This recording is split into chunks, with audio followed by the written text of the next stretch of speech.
Arkada saxlayın.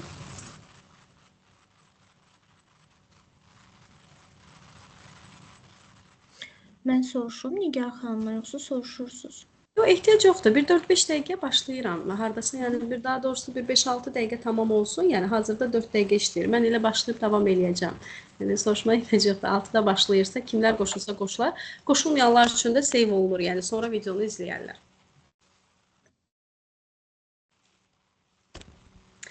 Əhvalınız necədir? Özünüz necəsiz? Hava birdən isin ötüzdü, çox qəşəngdir, amma mənə həmişə belə ani dəyişiklik, hava dəyişir, biraz qəribə, yorur məni.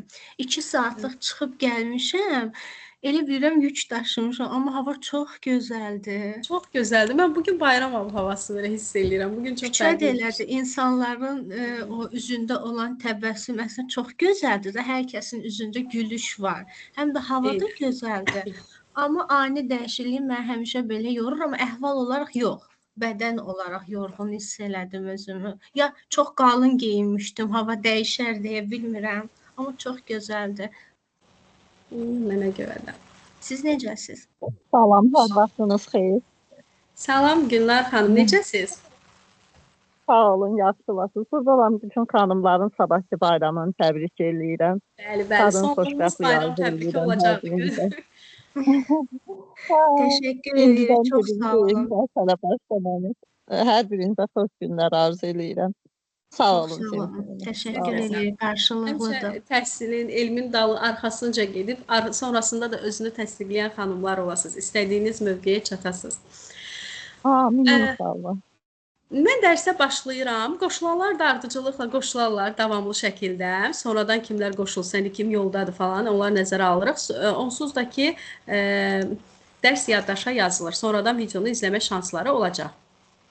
Biz danışırıq, xanımlar, demək məktəbə adaptasiya problemindən. Bizim pasiyent olaraq çox rastlaşdığımız bir problemdir. Bəli, yəni düzdür, qlobal problemlər arasında görmürəm, amma rastlaşdığımız problemlərdir. Bilirsiniz necə, valideyn yanlış dəyərləndirdiyi üçün o uşaqlar gəlib bizə çıxa bilmirlər. Və yaxud da ki, səthi keçdiyi üçün biz məktəbə adaptasiya problemi yaşayan uşaqları çox gec qarşılayırıq. O halda ki, artıq durum ağırlaşır. Psixosomatik vəziyyət özünü göstərir. Yəni, psixosomatik vəziyyət dedikdə nəyi nəzərdə tuturam? Uşaq məktəbə getmək istəmədiyi üçün qarnı ağrıyır, həyəcan təşviş ağır dərəcədə yaşayır. Valideyn bu narahatlıqları gördüyü üçün davamlı məktəb vaxtı çatanda ürək bulanma, qusma olur, baş ağrıları olur. Artıq bu vəziyyət ortaya çıxanda, bəli, bizə müraciət olunur. Amma yüngül, məktəbə adaptasiya problemi yaşanan uşaqları təəssüflər olsun ki, biz qarşımızda görə bilmirik. Biz vəziyyətin daha ağırlaşmış variantı ilə rastlaşırıq. Məktəbə adaptasiya problemini yaşamamaq üçün biz pasiyentlərimizlə bizə müraciət edəndə, tutaq ki, başqa problem üzərindən işləyirik. Mənim pasiyentimin var 5 yaşı, 5 yaş neçəsə aylıqdır. Qarşınızda belə pasiyentlər varsa, ailələrlə maarifləndirici danışıqlar edin. Sizin yanınıza məktəb adaptasiyası üçün gəlməmiş olsalar belə. Yaşını dəyərləndirərəkdən. Bu maarifləndirici danışığı ona görə edirik ki, həmin uşaqlar məktəbə başlayanda adaptasiyada çətinlik yaşamasınlar. Valideynlərin ən çox yol verdiyi səhvlər nədir ki, məktəb dönəminə başlanğıc çətin bir hal alır. Məktəbə hazırlıq ümumiyyətlə 3 sferada tamamlanmalıdır. Bura zehni hazırlıqdır, fiziki hazırlıqdır və psixoloji hazırlıqdır. Bizim ailələr daha çox köklənir məsələnin zehni hazırlıq tərəfinə. Ümumiyyətlə, normalda da psixoloji hazırlıq geridə qalır. Ki, elə abituriyentlərdən də misal örnək gətirə bilərik ki, yəni daha çox fokuslanırıq qrup, fən, ixtisas, hazırlıq, repetitor, psixoloji hazırlıqla maraqlanan yoxdur. Ailələr bunu çox arxa plana atırlar ki, bunun fəsadı çox olur. Amma biz danışaq məktəb dönəmindən. Fiziki hazırlıq belə geri plana salınır. Fiziki hazırlıq nədir? Ona da toxunacağım. Ailə daha çox çalışır ki, uşaq məktəbə zehni cəhətdən hazır olsun. Uşağın məktəbə qədər hazırlığı yaxşı olsun, uşaq məktəbə gedəcək hərfləri bilirmi, uşaq məktəbə gedəcək qul saymağı bilsin, qoy uşağı məktəbdə seçilməsin, bunlar üzərindən işləyir uşaqlarla. Və hətta bəzən yaşından üstün bacarıqları vaxtından erkən uşaqlara öyrədirik. Amma maraqlanmırıq ki, görəsən uşaq psixoloji olaraq da məktəbə hazırdırmı? Bəzi uşaqlar var ki, ümumiyyətlə heç onlar 6 yaşında məktəbə getməməlidirlər.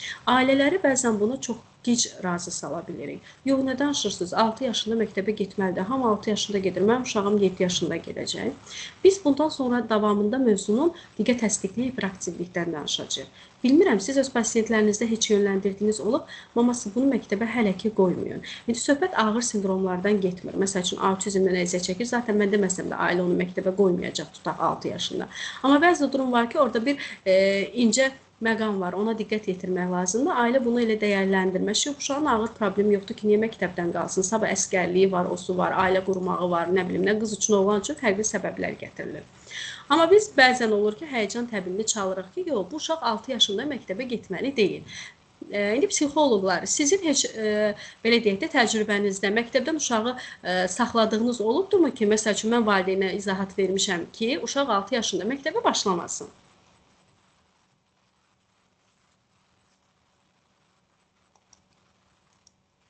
Olub müəllimlər, psixoloqlar.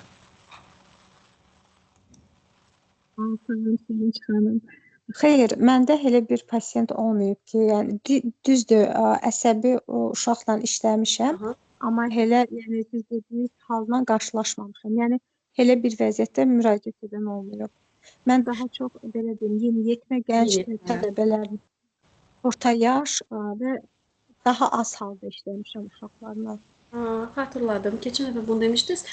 Baxın, biz hansı hallarda uşağın məktəbə getməməsinə tərəfdar oluruq? Valideynlər də bunu hər tərəfli izah edirik ki, ana bizimlə razılaşsın. Uşaq məktəbə psixoloji hazır deyil. Bu hansı cəhətdən ola bilər? Məsəl üçün, mən görürəm ki, uşaq ciddi şəkildə diqqət təsdiqli və hiperaktivlikdən əziyyət çəkir. DHB sindromlu uşaqdır. Mənim və uşaq psixiatr tərəfindən təsdiqlənmiş bir diaqnozdur. Valideynə izah edirəm ki, sən bu problemi aradan qaldırmadığın müddətdə uşağın məktəb fəaliyyətində heç bir uğur qazanmayacaq və sən bir ilini itirmiş olacaqsan. Ardıcıl olaraq sinifdən sinifə keçəcək, amma sən bir ilini zaman olaraq itirəcəksən. Maması, gəl mən sənə tövsiyə edirəm ki, uşağımızın üzərinə düşək, psixoloji, pedaqoji seanslar və tutaq ki, gərəkirsə, artıq ağır dərəcədə olduğu üçün onsuz da mən məktəbə getməməsini tövsiyə edirəm, uşaq psixiatri ilə müalicəmiz davam etsin.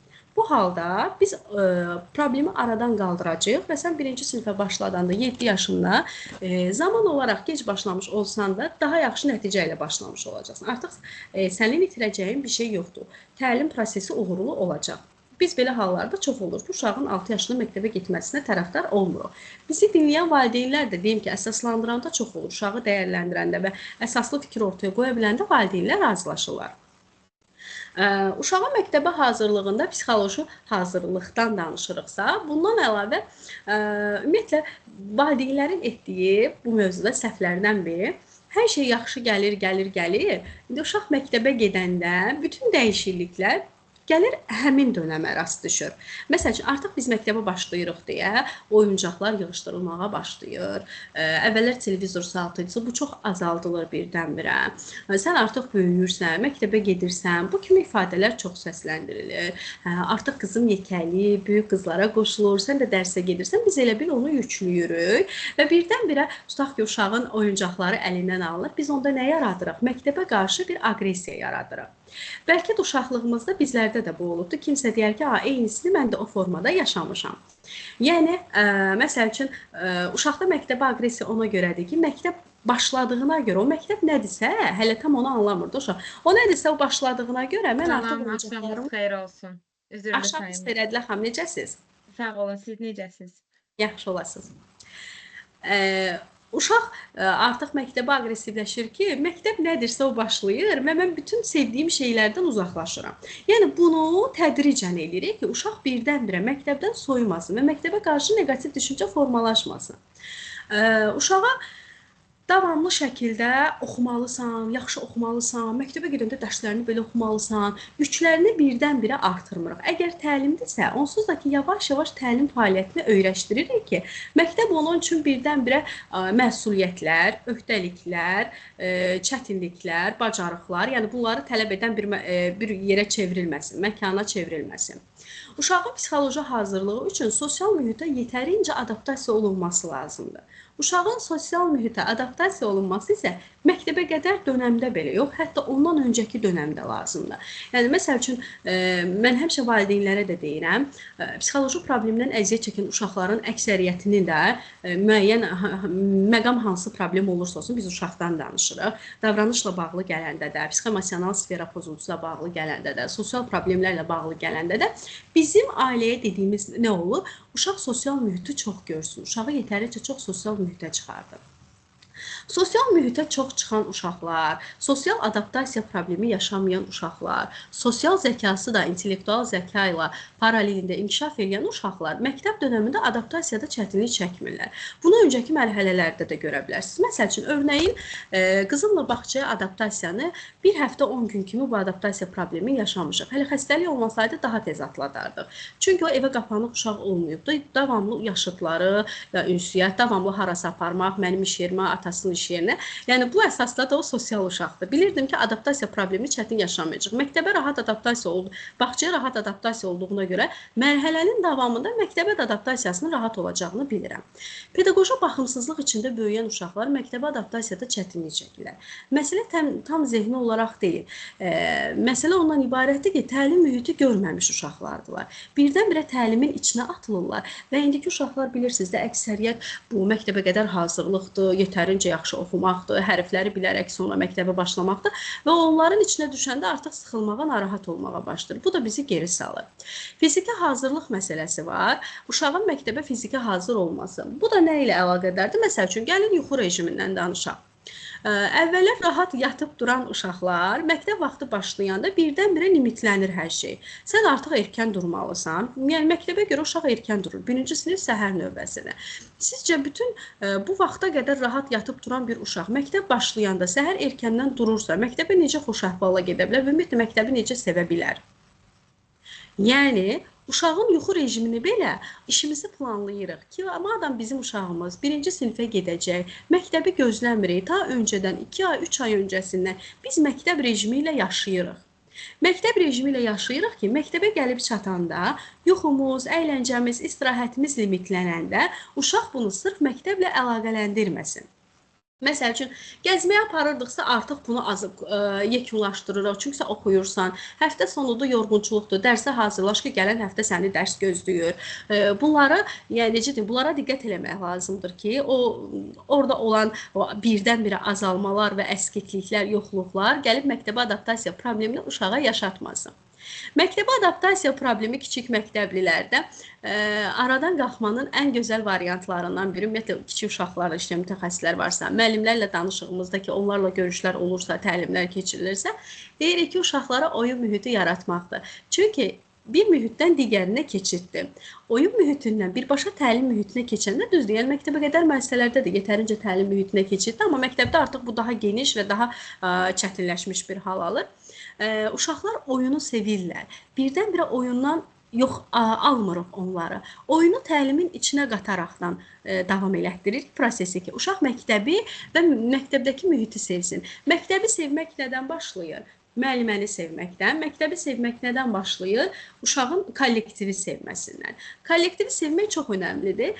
Biz uşağın kollektivi sevməsi üçün uşaqlar arasında oyunlar təşkil edirik. Əgər siz uşaq psixoloqusunuzsa, uşaq məktəbə adaptasiya problemi ilə sizə müraciət edilibsə, bəli, zaten maraqlanırsınız müəllimə valideyninə ki, neçənci sinifdir, birinci sinifdir, nə qədər müddətdir başlayıb, hələ erkəndir başlayıb və ciddi adaptasiya problemləri yaşayırıq. Müəllimə ilə əlaqə saxlaya bilərik və bu işin gözəl bir tərəfi olar, saxlaya bilərsiniz. Buna tam səlahiyyətiniz çatır. Hətta bu uşağı ilə, pasiyenti ilə yetərincə maraqlanan mütəxəssisin, psixoloqun göstəricisidir. Müəllimə ilə kontakt yaratmaq istəyirəm. Amma nömrəsi varsa mənə verərsiniz, mən Leylanın psixoloqu olaraq onun sinif rəhbəri ilə danışmaq istəyirəm. Müəllimədən yardım istəyirəm ki, müəllimə, yəni bu tək mənim yürüdəcəyim bir şey deyil. Əgər uşağın məktəbə adaptasiya problemi varsa, mama mənə bunun üçün gətiribsə, biz burada üçlü işləməliyik. Ailə də sizdə, mən də. Mənə kömək olarsınızmı bu barədə? Müəllimədən dəstək alırıq. Zaten müəllimə də kömək olmağa çalışır, çünki mühit, ortam onun da işini çətinləşdirir. Uşaq təlimə adaptasiya ola bilmədiyi müddət. Hətta adaptasiyanın ağır mərhələsi valideyn içəridə oturur ki, uşaq qorxmasın içəridəki mühitdən. Bu bəzən uzun müddət belə davam edir. Bizim yanımıza gələn pasiyentlərdən bunu çox eşidirik ki, ana neçə müddət ki, uşaqla bir yerdə sinifdə oturur. Müəllimədən xahiş edirik ki, içəridə təlim prosesində oyunlara zaman ayırsın, uşaqlar arasında oyunlar keçirsin. Müxtəlif kollektiv diqqət oyunları da ola bilər, maraqlı söz oyunları da keçirdə bilər. Yəni biz müəllimədən buna az da olsa vaxt ayırmağını istəyirəm ki, məsəl üçün sinifdə Leyla həssas uşaqdır, o adaptasiya ola bilmir və mən onu istəyirəm ki, uşaqları sevsin. Mən ona burada işlədikcə uşaqlar haqqında məlumat alıram, amma görürəm ki, sıxılır, uşaqlar haqqında danışmaq istəmir. Onun biraz ünsiyyətini genişləndirməyinizi istəyirəm. Bu bizim məktəbə adaptasiya prosesində çəkili yaşayan uşaqla iş prosesimizə daxildir ki, müəllimə ilə kontakt yaradırıq, bu barədə kömək istəyirik. İndi slaydımız görünür sizin üçün. Slayd görünürmü sizə? Bəli, görünür. Kiçik məktəblərin məktəbə adaptasiyası. Kiçik məktəblərin məktəbə adaptasiyası problemi. Ümumiyyətlə, bu yəni valideyn müəllimlər üçün tövsiyələrdir ki, mənim bayaqdan danışdığım da zaten, yəni mövzu olaraq valideynlərə yönələn çıxışlar idi ki, hardasa da bir ucuda gedir dayanır məktəbə və müəllimlərlə iş prosesinə gedirik. Əsas məsələ nədən ibarətdir? İctimai məna kəsb edən bir fəaliyyətdir və uşaq bu ictimai fəaliyyətə hazırlıqlı olmalıdır. Məktəbə daxil olan birinci sinif şagirdinin tədris prosesində qarşılaşdığı çətinlikləri 3 qrupa ayırmışıq. Məktəbin özünə məxsus xüsusiyyətləri var, müəllimələr. Qarşılıqlı münasibətlərdə yaşanan problemlər var və təlim fəaliyyətində ortaya çıxan problemlər var ki, biz bu üçü üzərindən işləyirik. Məktəbin özünə məxsus problemləri, xüsusiyyətləri ki var, bu nədir? Uşaq niyə çətin adaptasiya olur? Tapşırıqlarla əlaqədar ola bilərmi? Ola bilər. Tapşırıqların çətinliyi, proqramın ağırlığı ola bilərmi? Ola bilər. Biz burada müdaxilə edə bilmirik. Yəni, bu məktəbin özünə məxsus xüsusiyyətləridir. Məktəbə vaxtında gəlib dərsdə sakit oturmaq, diqqətli olmaq, müəllimin tələbləri və rejim ki, valideynlərlə bayaq danışığa aid etmişdik buna. Sonra uşaq qarşılıqlı münasibətdir. Uşaqların məktəbə adaptasiyada qarşılıqlı münasibətlərdə problem yaşamazsa, bu keçən dəfəki mövzunun davamı olaraq da ailə daxili problemlər ki, sadalamışdıq, ailələrdə çətin vəziyyət və çətin dönəmdə olan ailələr, həssas dönəm ailələri vurğulamışdıq ki, həmin problemləri yaşayan uşaqlar da bir müddət depressiya səbəbindən məktəbə çətin adaptasiya ola bilərlər. Yəni, bu qarşılıqlı münasibətdə sinif yoldaşları ilə, müəllimə ilə münasibətdə özünü göstərə bilər. Məsəl üçün, müəllimdən peşə fəaliyyətində peşə bacarığı tələb olunur. Bəzi müəllimlərin tələbkarlığı, ağır ciddiyyəti, uşaqlarla emosional kontakt qura bilməməsi, düzgün uşaqlara yanaşmaması, valideyn olaraq bunu görərsiniz yəqin ki. Biz psixoloq olaraq görürük. Müəllimlərlə kontakt yaratmaq istəyəndə bəzən işə laqeyd yanaşdıqlarını da görürük. Bəzən danışıq əsnasında əslində müəllimənin özünün də qrupda, sinifdə yanlış davrandığını görürük ki, bu açıdan da uşağın məktəbə adaptasiyası çətinləşir. Uşaqla danışırıq, əgər fikirlərini ifadə eləmək istəmirsə, biz onunla oyun terapiyası, kukla terapiyasından istifadə edirik. Görürük ki, orada əslində uşağın müəllimə qarşı negativ düşüncələri yetərincə çoxdur. Demək ki, sinif otağında müəlliməni aqressiv ruhda görür. Bu da adaptasiya problemini çətinləşdirə bilər. Artıq biz müəllimə ilə işə keçirik. Yəni, məsələn, bir müəllimin dilindən dinləməyə başlayırıq ki, müəllimə, məsəl üçün, pasiyentimiz Leyla haqqında danışırıq. Leylanın məktəblə bağlı yanlış düşüncələri var, negativ düşüncələri var. Birdən-birə kimisə biz günahlandırmırıq, təbii ki, uşağın fikri ilə. Mənə maraqlıdır, ümumiyyətlə Leyla sinif otağında çoxlu qorxu keçirdir. Onun problemi sizcə nədən qaynaqlanır? Belə danışanda bir növü müəlliməni də açmış oluruq. Müəllimə danışdıqca özü haqqında da informasiya vermiş olur. Biz başa düşürük ki, uşağın problemi özü ilə əlaqədardır, yoxsa ki, qarşısındakı müəllimənin yanaşması da onda narahatlıq yaradır. Məktəbə adaptasiya problemi zaten bizim önümüzdəki valideyndir. Uşağı gətirən valideyndir. Valideynlə də danışıb ailədən qaynaqlanan bir problemi var. Bəlkə uşağa yük çoxmu düşür, çox tələbkarlıq var, aşırı mükəmməliyyətçi ailədir və yaxud da bu vaxta qədər sosial mühit görməmiş uşaqdır. Onun sosial mühiti sadəcə məktəbdən ibarətdir, məktəbdən evə, evdən məktəbə gedir və çətin atladırsa valideyndən kömək alırıq ki, sosial sferasını, sosial mühitini biraz genişləndirək. Gəlin onu daha çox bir yerlərə aparmağa çalışaq. Ailə saatı təşkil edib bərabər harasa daha çox gedək. Yaşıdları ilə qoy çox ünsiyyətdə olsun. Bəzən problemi nədə yaşayırıq? Valideyn gəlir, aşırı qoruyucu ailədə böyüyən uşaqlarda bunu çox görürük. Uşağını ümumiyyətlə həyətə düşmək, uşaqlarla oynamaq, belə şeylərdən uzaq tutubdur. Ya mükəmməliyyətçi olduğu üçündür, ya aşırı qoruyucu olduğu üçündür. Mükəmməliyyətçi olduğu üçün vurğulayır ki, uşaq orada söyüş falan işləyə bilər. Həyətdəki uşaqlardan narahatım. Ay, yox, xəstələnlər, yox, qrip olar. Aşırı qoruyucu ailələrə keçirik. Çox titiz davranırlar uşaq üzərində. Uşağın sosial mühiti bloklanır. Uşaq da tutaq ki, deyək, həyət evində deyilsə, birbaşa bina evində böyüyən bir uşaqdırsa, ümumiyyətlə bu dar bir çevrənin içində böyür. Mühit görmür, sosial bir mühit yoxdur. Birdən-birə məktəbə qədər dönəmdə adaptasiya problemini rahat aşmasını gözləmir. Bu uşaqlar çətinlik yaşayırlar. Təlim fəaliyyətində baş verən çətinliklərdir ki, bu artıq tədris ilinin ortalarına doğru özünü daha çox göstərir. Çünki ağırlaşır proqram. Zaten məktəbə başlayan uşaq birinci növbədə bir çox şeyləri bilir. Onlar bizim məktəbə başladığımız kimi başlamırlar. Yazmaq, oxumaq, hərflər saymaq bunları bilir. Amma tədris ilinin ortalarına doğru getdikcə yük ağırlaşmağa başlayır. O uşaqların da adaptasiya problemi çətinləşir. Əgər həyəcan təşvişli uşaqlar varsa, əgər sosial mühitdə az olmuş, sosial zəkası zəif olan uşaqlar varsa, bu adaptasiya problemini yaşayırlar. Təlim mürəkkəbləşdikcə onların da öhdəsindən gələ bilmə çətinliyi yaranır və burada da özünü göstərir. Əgər çətinliklər müəllimlərlə bağlıdırsa, məktəblə bağlı olan çətinliklərdə adaptasiyada müəllimlərə nələri deyə bilərik? Ev tapşırıqları tədricən artırılmalıdır. Uşağa fərdi yanaşılmalıdır. O demək deyil ki, 20 uşağın 20-sindən də mən eyni ev tapşırığını tələb etməliyəm. Siz hörmətli psixoloq, pasiyentinizin arxasında yanında dayanmağı bacarmalısınız. Və müəlliməsi ilə danışırsınız, ona diaqnozunu izah edirsiniz. Məsəl üçün, müəlliməsi Leylanın diaqnozu adaptasiya problemidir. Leyla ciddi adaptasiya problemi yaşayır. Bu onda həyəcan təşviş yaradır. Gərginləşməyə başlayır. Dərslərin öhdəsindən gələ bilmədiyi üçün daha ağırlaşır bu proses. Yavaş-yavaş Leyla məktəbdən uzaqlaşır. Dərs oxumaq istəməyən bir uşağa çevrilir. Gəlin belə eləyək. Olar ki, siz onun ev tapşırıqlarını biraz azaldasınız.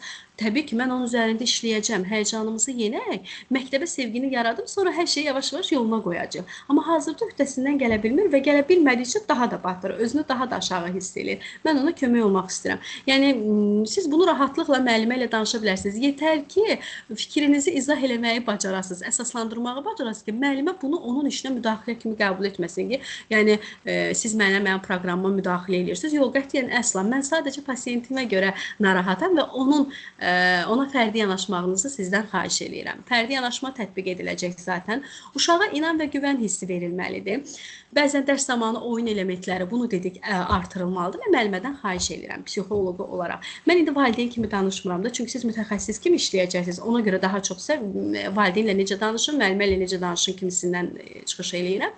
Müəllimə ilə işləyəndə, məsələn, mən bildirirəm ki, mənim pasiyentimin görürsünüz ki, yükün altında əziyyət çəkir, adaptasiya problemi yaşayır. Sizdən xahişim ona biraz inam və güvən qazandırın. Məsəl üçün, müəllimə o şeiri bir bəndini dedi, ikinci bəndə keçəndə həyəcanlanır, öhdəsinə gələ bilmirsə, o gözü kimisə axtarır da, güvənəcəyi bir adam axtarır, istəyir otaqda ana olsun kimsə. Biz də yavaş-yavaş ananı çıxarmağa çalışırıq. Siz onu rəğbətləndirin. Zaten müəllimə belə olmalıdır, amma yəni bizim həssas qrup uşağımız varsa, ona qarşı da bir fərqli diqqət, həssasiyyət göstərməlidir. Deyirəm ki, yəni müəllimə məsəl üçün, o hələ ki, biraz həyəcan təşviş səbəbindən materialı mənimsəyib sizə tam çatdıra bilmir. Ona görə də öz güvənəsklikli yaşayır. Siz düşünməyin ki, o öyrənmir. Əslində mən ana ilə kontaktdayam. Leyla çox yaxşı öyrənir ha.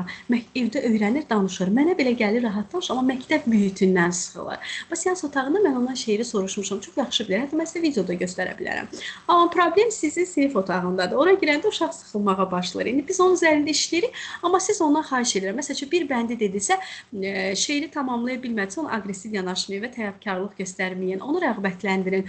Afərin sənə. Gördünüz ki, artıq həyəcan utan anı var, vəziyyət ciddiləşir. Yəni ki, onun emosiyalarından hiss edirsiniz ki, utancaqlıq başlayır. Üstünə çox getməyin, əyləşməsini deyin. Afərin, burada səni kəsək. Yəni mövzumuzu burada dayandırırıq. Alqışlayıram səni. Afərin, gəl indi başqa uşağa keçək. O davam eləsin. Yəni elə itirin ki, nə uşaqlar hiss etməsin ki, o öyrənməyibdir. Nə də ki, siz onu utandırmayın, özgün əskiklik yaşamasın. Yəni biz elə bir ki, qırmızı zolağın üzərində dayanmışıq da. Yəni biz o zolağı atlatmalıyıq. Çox ciddi bir həssas nöqtədə dayanmışıq. Uşağımız məktəbi sevmir, adaptasiya problemi yaşayır.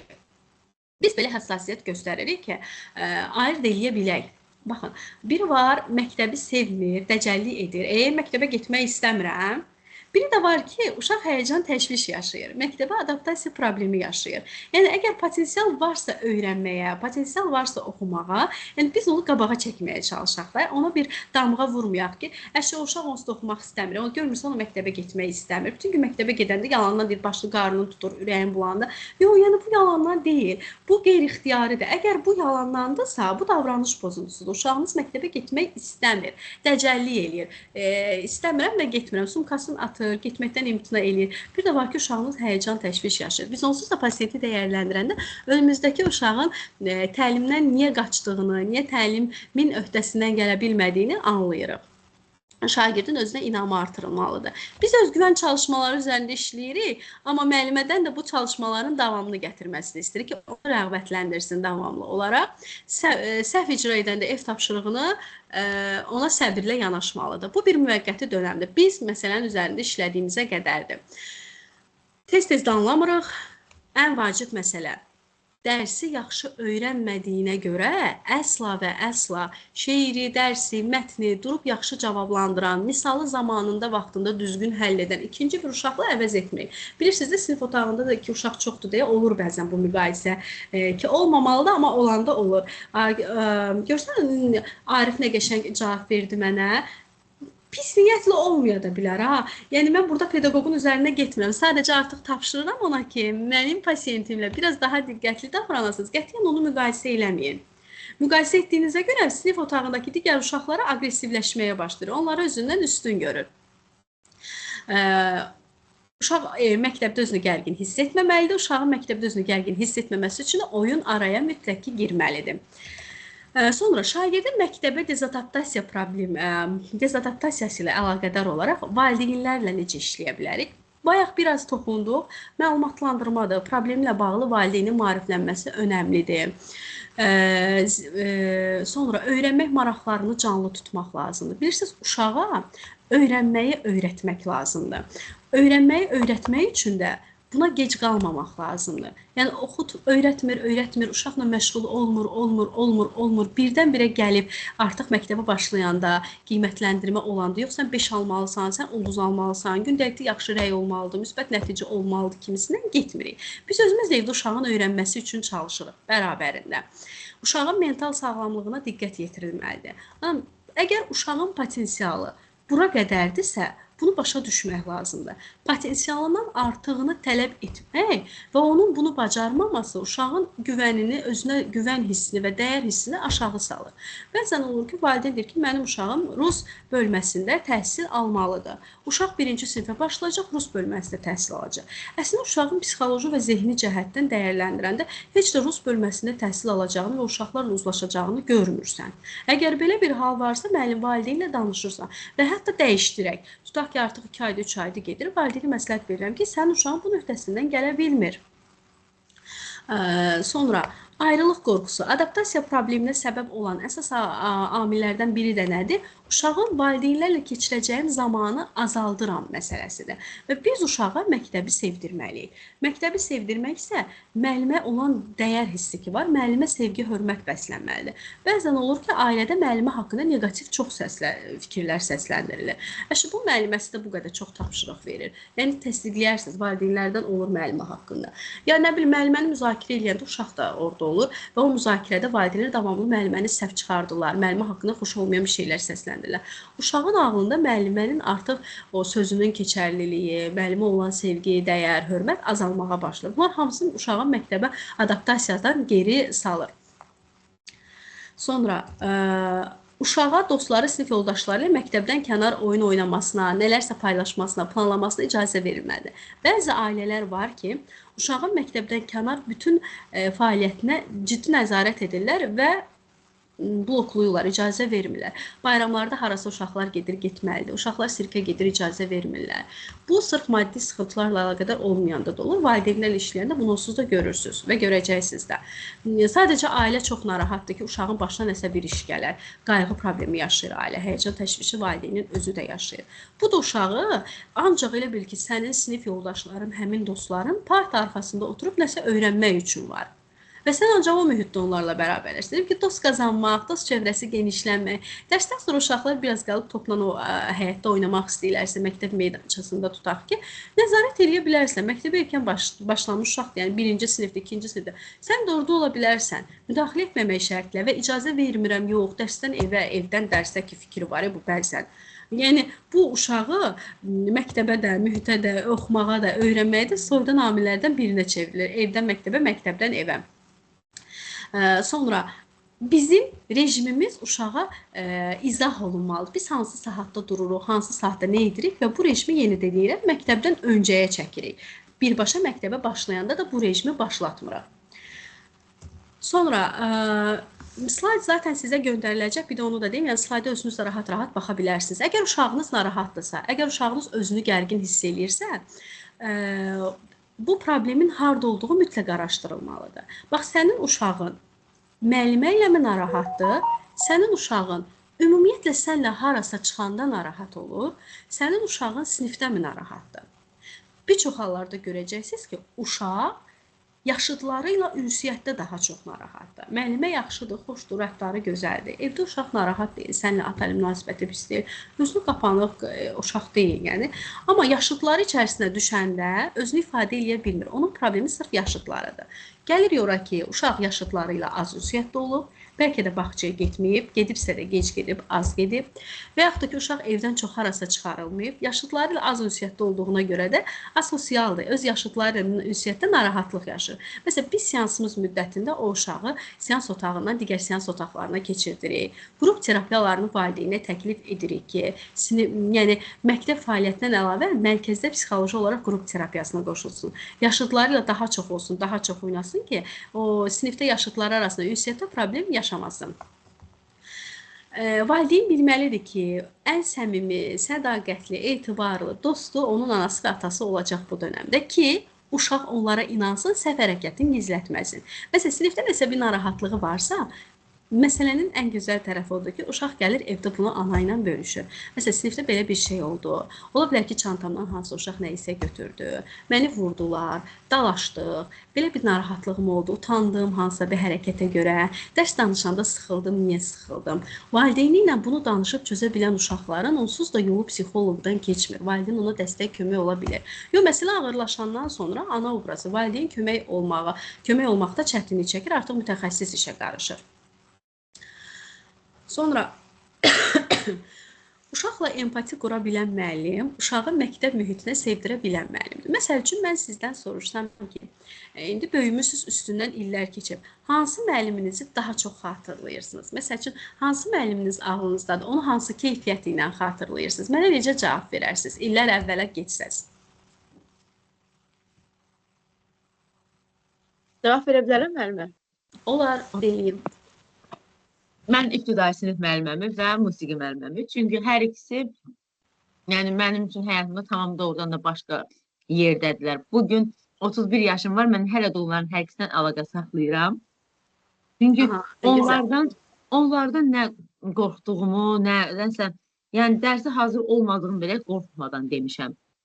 Həm müəlliməni çox sevirdim. Bəzən indi düşünürəm ki, uşaqlar bəzən deyirlər uşaq qorxmalıdır, necə. Yəni həm qorxurdum, həm də çox sevirdim. Heç vaxt gəlib onlardan nə isə şikayət eləməmişəm evə.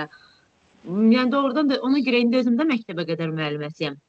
Ona görə düşünürəm ki, məncə uşaqların həyatının ən önəmli dövrüdür bu erkən inkişaf və məktəbə qədər dövrdə. Bəli. Baxın, müəllimə demək ki, qızıl ortamı əlində saxlaya bilibdir. Nə çox sərt olmuruq, Hər şey Bəli. dozunda və qədərində. Qədərini aşandan sonra su belə zərərlidir. Məsəl üçün, mən qayıtsam illər əvvələ, mən məktəbdən hansı müəllimimi xatırlayıram. Bir hadisəni canlandıra bilərəm. Yəni, gözümün önündən getmir o hadisə. Üstündən illər keçib, həmişə o hadisə gəlir. Bəlkə də primitiv bir şeydir, amma uşaq hafizəsində qalır və şuur altında yerləşir, bugün də mənimlədir. Məsəl üçün, yadıma gələn səhnə mənim əmək müəlliməsi idi. Axırıncı dərsimiz əmək idi, ibtidai sinifdə oxuyurdum. Əmək müəlliməmiz ayrı idi, yəni ibtidai sinif müəlliməsindən əlavə, yəni. Biz indi çıxırıq, mən kurtkamın zamokunu bağlamalıyam. Bilmirəm, 1-ci sinif deyiləm, yəni bəlkə 3-cü sinifdən çətinlik çəkdim. Və elə bir ki, sıxıldım ki, bunu uşaqlar görər. Yəni, o şeylər, hisslərim ağlımdadır. Mən sıxıldım ki, bunu uşaqlar görərkən, mən bunu bacarmıram da, zamoku çəkə bilmirəm. Müəllimə əyildi, kök qadını idi, biz onu çox istəyirdik. Müəllimə əyildi, elə bir ki, hiss elədi ki, mən narahatam. İnanın, yəni, heç nə demədən, bunu heç kəsə çatdırmadan, hiss elətdirmədən, müəlliməm qabağımda əyildi, mənim zamokumu bağladı. Baba, belə bir adi bir şey kimi gələ bilər. Amma o anda psixoloji olaraq narahat olduğum vəziyyətdə müəllimə mənə kömək olubdu. Yəni, deməyim odur ki, bizim hafizəmizdə, ağlımızda daha çox qalan, empati qurmağı bacaran müəllimlərdir. Ki, onları daha, biz çox qalmaq məsələsindən əlavə, biz onları yaxşı xatırlayırıq. Ağlımızda yaxşı xatırlanan müəllimlər, empati qurmağı bacaran müəllimlərdir. Yəni, əgər müəllim sinifdə hansısa uşaq narahatdırsa, uşağın gözündən kədər yağırsa, sıxıntısı olduğu bilinirsə, ailələri tanıyır, çətin ailə qrupundan gəlir, boşanma ərəfəsindədir, ailəsinin birini itirib, yas dönəmindədir. Bunların fərqinə varırsa, uşağa fərqli yanaşırsa, o uşaq müəlliminə şəfqət qayğı gördüyü üçün bağlanır. Məktəbə adaptasiya, yəni düşdüyü üçün bu erkən məktəb dönəminə, yuxarı siniflərdə artıq biz bu adaptasiyadan danışmırıq. Bunun kökü təməli burada qoyulur. O müəllimlərin üzərinə çox iş düşür. Yəni, müəllim empati və qayğını bacardıqca o uşaqlar məktəbi sevməyə başlayır. Müəllim bir simadır. Binanı sevir, otağı sevir, məktəbi sevir, dərsi sevir, oxumağı sevir. Yəni, bu əsasda da məktəbə adaptasiya problemindən danışanda müəllimlərin fərdi yanaşması və uşaqlarla empati qurmağı bacarması önəmlidir. Məktəb psixoloqu. Biz müəllimlər müşahidə eləyir, uşaqda problemi aşkarlayır ki, bu uşağın adaptasiya problemi var. Məktəblərdə psixoloq, əslində psixoloji iş gücləndirilməlidir. Xüsusən də erkən məktəb yaşı dönəmində ki, bu uşaqlar məktəbə başladı. Qrupda neçə nəfərin adaptasiya problemi var. Qrupda neçə nəfər məktəbə ağlaya-ağlaya gəlir, dərs oxumaq istəmir, məktəbdən yayınmaq istəyir. Bunu psixoloq, yəni təyin etməlidir. Yardım göstərməyə çalışmalıdır. Yox, məktəb psixoloqu kömək göstərə bilmirsə, ailə birbaşa şəkildə hər hansı bir müəssisəyə, mərkəzə psixoloji dəstək üçün yaxınlaşır. Məktəbə adaptasiya ilə bağlı demək istədiyiniz nəsə var mı sizlərin? Sizi dinləyim, sonra diqqət təsdiqliyi hiperaktivliyə keçək. Mən düşünürəm ki, məktəblərdə doğrudan da, yəni, hər məktəbdə demələr bir psixoloq olur və məktəbdə də neçə şagird olur. Bəli, təbii ki, azdır. Yəni, söhbət problemi olan uşaqlardan yox da, bəzən doğrudan da uşaqların sadəcə danışmaq üçün və yaxud deyə bilmir. Uşaqlar var ki, 9-cu sinifdə oxuyur, bu uşaq universitetə hazırlaşmaq istəmir. Yəni də, misal üçün, qız deyim də, bu istəyir dırnaq ustası olsun, amma ki, valideyn bunu universitetə hazırlaşmağa hazırlaşır və bunu izah edə bilmir ki, mən bunu istəmirəm də, yəni, həvəsim yoxdur. Belə xırda məncə detallara, misal, bu uşağı aparıb seansa yazdırası deyirlər, sadəcə bunun nəsə problemi varsa, müəllimmi, psixoloqmu danışmalıdır. Yəni, hesablayanda, belə deyim, kalkulatora vuranda ki, psixoloq bir gündə neçə uşağı götürə bilər. Yəni, bir uşaq 2 ildə, 3 ildə bir psixoloqun yanında yarım saat oturmaq kimi bir nəticə çıxır qarşımıza. Uşaq sayının, psixoloqun seanslarını, vaxtını, bir şagirdə 45 dəqiqə, yarım saatı sərf eləməyi düşünsə. Eləcə də məktəbə qədər dövrdə ümumiyyətlə elə bir şey yoxdur ki, yəni özümü hazırlaşdırıram. Uşaq var, izah edə bilmirəm valideynə ki, bu sektorun uşağı deyil, bu hazırlaşır, o dil bilmir və yaxud bu uşağın hələ 6 yaşı vardır, bu il hazır deyil məktəbə getməyə. Yox, gecikməsin, tez getsin. Çıxışın əvvəlində də demişdim, yəni bəzi uşaqların 6 yaşında məktəbə hazır olmaması. Hətta nəyin ki 6 yaşında övladını 6 yaşından daha erkən məktəbə getməsi üçün çalışan valideynlər var. Həmin Bəli. mərhələləri keçsin, imtahandır, müsahibədir, bu mərhələləri keçsin, daha erkən məktəbə başlasın. Ümumiyyətlə, hər şeyin bir qədəri var. Yəni, uşağın uşaqlığının zamanından erkən əlindən alınmasına gərək yoxdur mənim düşüncəmdə. Mən bir ana olaraq da bu addımı heç vaxt atmaram. Ki, yəni, təlim fəaliyyəti olacaq və bir yerdən sonra davamlı təlim fəaliyyəti olacaq. İllərlə davam eləyəcək, yəni bu. Amma bizim o uşaqlığımız çox qısa bir dönəmdir. Yəni bu 5 il, 6 ildir. Ondan sonrasında davamlı təlim fəaliyyəti başlayır. Yəni və bu davam eləyir. Ona görə də o müddəti nəzərə alaraqdan heç biraz daha qabağa çəkmək, biraz daha əvvəlcədən başlamaq, mən də bunu doğru hesab eləmirəm öz şəxsi düşüncəmdə. Bir də şey var ki, məsələn də bu metodda necə deyim, önə çəkilib. İndi 4 yaşından bütün uşaqlar məktəbə hazırlığa gedirlər.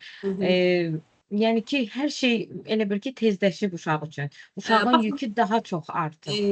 Bəli, təlim Biz o fəaliyyəti yaşında daha çox oynayırdıq. təlim fəaliyyətinə erkən keçid məsələsidir.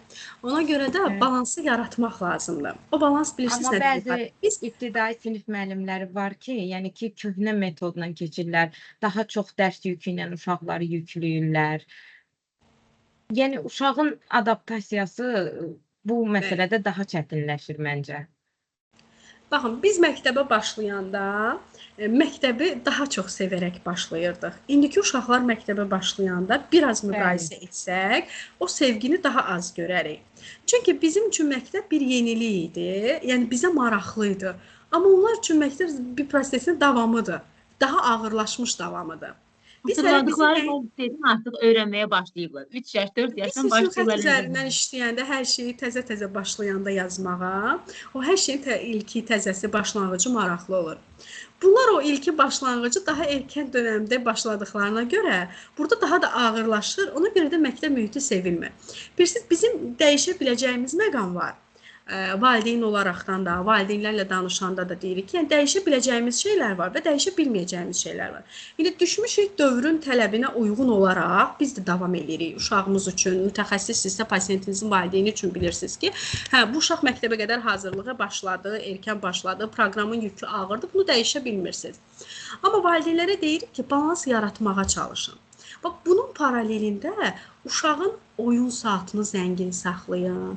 Yox, dərs oxumalısan, kitabı ancaq kitab, oynama, əylənmə, harasa gedəcəksə getməyə, onun dərsləri, yox, getməyəcək, çünki onun dərsləri var. Yəni, biraz o evdə oyun saatıdır, harasa uşaqla çıxmaqdır, uşağı gəzməyə aparmaqdır, uşağa nəsə almaqdır, nəsə eləməkdir. Biraz bunları canlı tutmaq lazımdır ki, uşaq uşaqlığını da yaşasın. Ancaq təlim üzərində qurulmasın da, yəni hər şey təlimdən ibarət olmasın. Onu demək istəyirəm. Diqqət əskikliğinə keçək, yoxsa deyəcəyiniz nəsə var?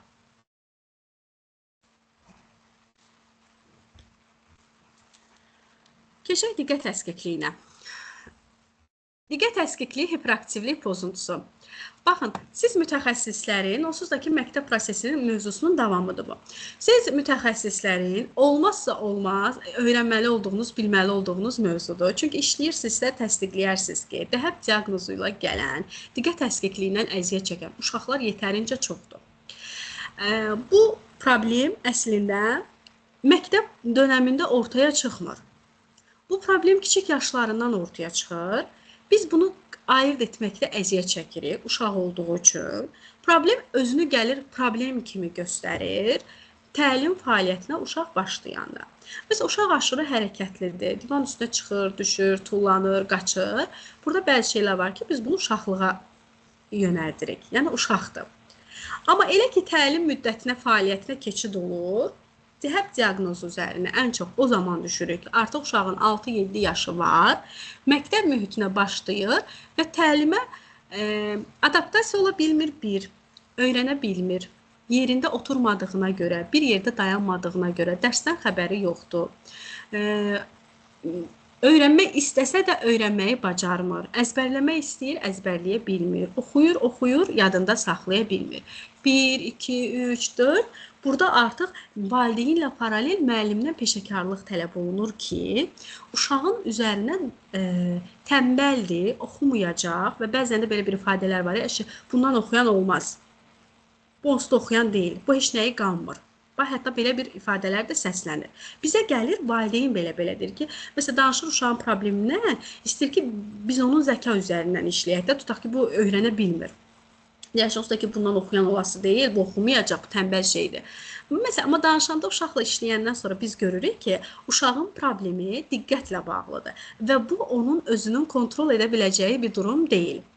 Diqqət əskikliyi, hiperaktivliklə davranış pozuntusunun da gəlib o bir-birinə toqquşan və ayırt etməli olduğumuz məqam ondan ibarətdir ki, davranış pozuntulu uşaq bunu idarə eləməyi bacarır, çıxır stola, dağıdır, dərsdə belə durur, gəzir, gəlir, oturur, bunu özü bilərəkdən eləyir, mühitə görə dəyişə bilər, bəzi yerlərdə özünü çox yaxşı aparar, bəzi yerdə həmin o yanlış davranışları göstərər, bu idarə olunduğuna görə bu davranış pozuntusudur. Amma uşaq var ki, bunu idarə eləyə bilmir. Qeyri-ixtiyari şəkildə durur ayağa, gəzir sinifdə. Sonrasında gəlir, oturur. Bizim diaqnostikamızda, sizin seanslarınızda danışdığınız bir də görürsünüz, durdu ayağa, otağı gəzməyə başladı, gəldi, təkrar oturdu, əlini nəyəsə atdı. Bunlar qeyri-ixtiyari şəkildə baş verir. Bu neyropsixoloji pozuntudur, bu davranış deyil, bu birbaşa neyropsixoloji pozuntudur. Ona görə də biz o uşağın üzərindəki adı qaldırmağa çalışırıq. Onların zəka problemi olmur. Zəka ya normadadır, ya normanın üzərindədir. Əsla zəka probleminə söhbət belə gedə bilməz. Sadəcə onu üzə çıxarmağı bacarmırlar. Çünki önünü sərhəd çəkilib. Yəni o sərhəd, o hasar aradan qalxmadığı müddətdə uşaqdan uğurlu təlim gözləyə bilmərsiniz. Nəyisə öyrənməsini gözləyə bilmərsiniz. Problemin üzərinə vaxtında düşmək lazımdır. Təlim mərhələsində belə gecikmədən. Yox, artıq uşaq artıq gəlib də 12 yaşındadır, 13 yaşındadır. İllərdir təlimdə geriləmə var. Davamlılıq zəifdir, amma məsəl üçün bizim yanımıza gəlir o yaş dönəmində. Baxırıq ki, dəhəbdir uşaq və uşaq məktəbə başlayandan bu problemi yaşayır. Yəni bu əvvəl də belə idi, əvvəl də belə çox hərəkətli idi. Məktəbdə qiymətləri necə idi, dərs oxuması necə idi? Valideyn elə şeylər deyir ki, baxırsan ki, uşaq illərdir bu problemdən, bu diaqnozdan əziyyət çəkir, amma üzərinə düşülməyibdir. Diqqət əskikliyi, hiperaktivlikdən danışsaq, demək istədiyim nədir? Diqqət əskikliyi ilə hiperaktivliklə bərabər paralel görünən narahatlıqlar var. Hansı ki, diqqət əskikliyi, hiperaktivlikdən əziyyət çəkən uşaqlarda digər o narahatlıqları da paralelində görə bilərsiniz. Depressiyanı görəcəksiniz. Niyə görə? Mütəxəssis bunları bilməlidir. Əgər qarşımızda dəhəb diaqnozlu uşaq oturubsa, mənim artıq düşüncəmdə müəyyən problemlər işıq yandırır ki, hə, bu uşaqda bu narahatlıqlar da ola bilər. Onları da araşdırım, onları da ortadan götürüm. Yəni, məsələ sadəcə onun diqqətini nəyəsə verə bilməməsi deyil. Depressiyadan əziyyət çəkə bilərlər. Öyrənmə çətinliyi bu uşaqlarda paralelində görünən narahatlıqdır. Diqqəti davamlı ola bilmədiyinə görə, diqqəti əskik olduğuna görə, bir şeyə diqqət ayıra bilmədiyinə görə öyrənmə çətinliyindən də əziyyət çəkir. Mənim öyrənmə çətinliyi dediyim daha çox disleksidir. Yəni disleksi olaraq tanınır. Bəzən öyrənmə çətinliyi deyəndə bilmirlər, amma disleksiya deyəndə bilir mütəxəssislər, valideynlər nəyi deyirəm. Disleksiyanın nə olduğunu bilirsinizmi? Bəli. Aha. Disleksiya haqqında bir qısaca bir neçə cümlə ilə nəsə fikrinizi ifadə edə bilərsiniz, Dilşad müəllim? Bəli, mən hətta öz qızımın da birinci sinifdə ilk başla disleksiya olduğunu düşünmüşdüm. Çünki çox əlamətləri var idi. Oxşar hərfləri üç kimi simmetrik yazmaqlar, hərfin sonunu, sözün əvvəlini oxuyur. Məsəl üçün, məktəbli sözüdür. Məktəbi tanıyırdı, açlığını oxumurdu sonunu. Eynən. Bu əlamətlər var. Sonra hərfləri dəyişik salmaq. Ən çox o hal var. Yəni, düşündüm. Müəlliməsi ilə o dövrdə məsləhətləşdim və öz uşaqlarından da gördüm ki, bu dövrdə çox uşaqda bu olur. Ondan sonra birinci bitirəndə artıq o problem aradan qalxdı. Birbaşa diqqəti üzərində yetərincə işləməyə başlayırıq. Diqqət əskikliyinə əziyyət çəkən uşaqlarda, yəni biz öyrənmə çətinliyini görə bilirik. O uşaqlar saatı öyrənə bilmirlər. O uşaqlar sağı solu qarışdırırlar, istiqamətləri yaddaşda saxlaya bilmirlər. Məsəl üçün, pulun qalığını hesablaya bilmirlər. Disleksinin də müəyyən bölmələri ki var. Diskalkuli hesablamada əziyyət çəkirlər, disqrafi yazmada əziyyət çəkirlər. Yəni, mövzumuz disleksi deyil, sadəcə olaraq demək istəyirəm ki, dəhəb uşaqlarda mütəxəssis bilməlidir, hansı problemləri paralelində davam etdirir.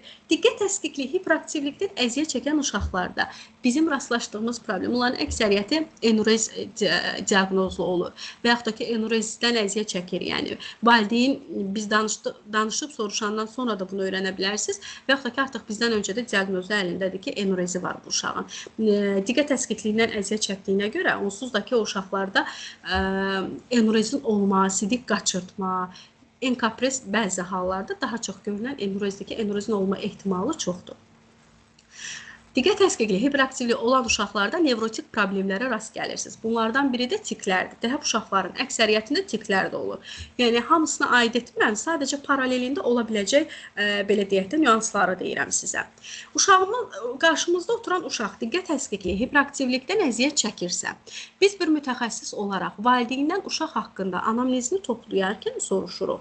Onsuz da əksər uşaqlarda, dəhəb diaqnozlu uşaqlarda biz görürük ki, soruşulan valideyndən, maması heç lor müayinədə olur. Valideynə də qəribə gəlir ki, yəni Sevinç xanım niyə məndən lor müayinəni soruşulur? Mən diaqnostik elədiyimə görə, diaqnostik işində olduğuma görə bunu deyirəm.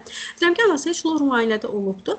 Baxın, bizim necə ki, loqopedlərin nitq problemlərinin əksəriyyətində bu lor müayinəni tələb edirlər və göndərirlər. Uşağın düzgün nəfəs alması, onun nitqinə təsir göstərir, kəkələmədə də bir böyük bir amildir.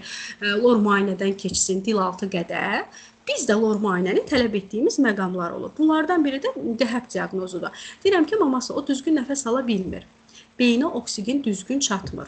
Havasız mühit olduğuna görə də, yəni beyinə oksigen düzgün çatmadığına görə, hava ilə düzgün, oksigenlə düzgün qidalanmadığına görə onun diqqəti yayınıqdır. Məsəl üçün, bu da diqqətə təsir göstərir. Baxın, biz qapalı bir ortamda olanda, havasız bir ortamda olanda necə olur? Elə bir ki, beyin tutulur, nəysə diqqətimizdə saxlaya bilmir. O deyirəm, yəni fikrim özümdə deyil, elə bir ki, havasızlıqdır. Beyin donur bir anlıq. Baxın, eyni şeyi o uşaqlar çöldə, bayırda, hava olan mühitdə də yaşayırlar. Beyin oksigenə düzgün qidalanmadığı üçün. Biz burada artıq valideynə, biz özümüz də diqqət əskikliyi olan uşağı bunu ağlınızda saxlayın. Uşağınız qarşınızdakı pasiyentiniz diqqət əskikliyindən əziyyət çəkirsə, lor müayinə ilə maraqlanın. Burnunda əti varmı, yoxmu? Və hətta biz yəni mütləq şəkildə lor müayinəyə, əgər 3-cü dərəcə adenoid təsdiqlənirsə, maması mütləq vaxt itirmə. Mənim seanslarımla paralel get birinci növbədə hətta onun burun ətini kəsdir. Həkimlə məsləhətləş gör, həkimin rəyi nədir? Varsa və əməliyyat üçündürsə, əməliyyat olunmalıdırsa, bunu əməliyyat et. Çünki dəhəbin davamında diaqnozunun üzərində işləyərkən bu mənə lazımdır, mütləqdir. Bir çox hallarda bax, bunu bilmirlər. Bunu bilmədiklərinə görə də, necə deyimsə, mütəxəssis heç bundan maraqlanmır, heç ağlına belə gəlmir. Amma yəni bu əsas problemlərdən biridir. Düzgün nəfəs alma, düzgün hava ilə qidalanma, oksigenin təmini, bu da diqqəti toparlamaqda bizə dəstəkçi, yardımcı olan amillərdəndir. Sonra, diqqət əskikliyi hiperaktivi olan uşaqlarda hansı problemlər var, biz onlarla qarışdıra bilərik o uşaqları. Bu dediklərim paralelində olan məqamlarıydı. Məsəl üçün, yuxu problemi olan uşaqlar var. Bunlar dəhəblə qarışdırılır. Yəni, nəyi nəzərdə tuturam? Uşaq yuxu pozuntusundan əziyyət çəkir. Mama mənə gətirib diqqətlə bağlıdır. Yəni, müəllimə də şikayət edir ki, bunun fikri dərsdə deyil. Anamnezi toplayarkən deyirəm, anası, yuxu problemi yaşayırmı? Hə, tutaq ki, mənə cavablar verir. Hə, gecə yuxudan oyanır, gecə yuxuya gec gedir. Onun ümumiyyətlə rejimi altı üstü. Baxırsan ki, uşaq düzgün yuxu rejimi yaşamır. Hə, izah edirəm ki, yuxunu düzgün almadığına görə, yuxu pozuntusundan əziyyət çəkdiyinə görə, bəli, maması, sənin uşağın yəni diqqət əskikliyi ilə qarışdırıla bilər. Fikri ona görə dərsdə deyil ki, o özündə deyil, o yuxuluyur, yatmaq istəyir. Fikrini dərsdə, zehni işə cəlb eləyə bilmir. Paralelində də müəllimə bunu o cür qəbul edir ki, bu uşağın fikri dərsdə deyil. Sən də diqqət probleminə əlaqədar gətirirsən. Yəni biz necə deyim, nə qədər çox bilsək digər problemlərlə qarşılıqlı əlaqəsini dəhəbin, valideyn önündə də danışacaq daha çox şeyimiz olacaq və daha çox yöndən müdaxilə edə bilərik. Sonra baxın 6-7 yaşına qədər xüsusən beyin travması alan uşaqlar varsa yıxılanda, bax onlarda da bu problem yaşanır. Bizim valideynlə anamnez toplayanda travma alıb almadığını soruşuruq. Əgər travma yaşanmışsa, valideynə deyirəm, mənə dəhəblə bağlı gətirmirsən, amma birinci növbədə səndən istəyim, nə olacaq tələbim? O uşağın bir elektroensefalogrammasını çıxartdır. Elektroensefalogramma olunsun. Əgər olunubsa, mənə kağızı gətirsin, baxın. Ki, görə hər hansı bir narahatlıq problem var, yoxsa yox travma sonrasında. Yox, əgər yıxılıb, hətta bəzən olur ki, ciddi bir yıxılır uşaq, amma valideyn heç vaxt baş beyni yoxlatmağı düşünmür.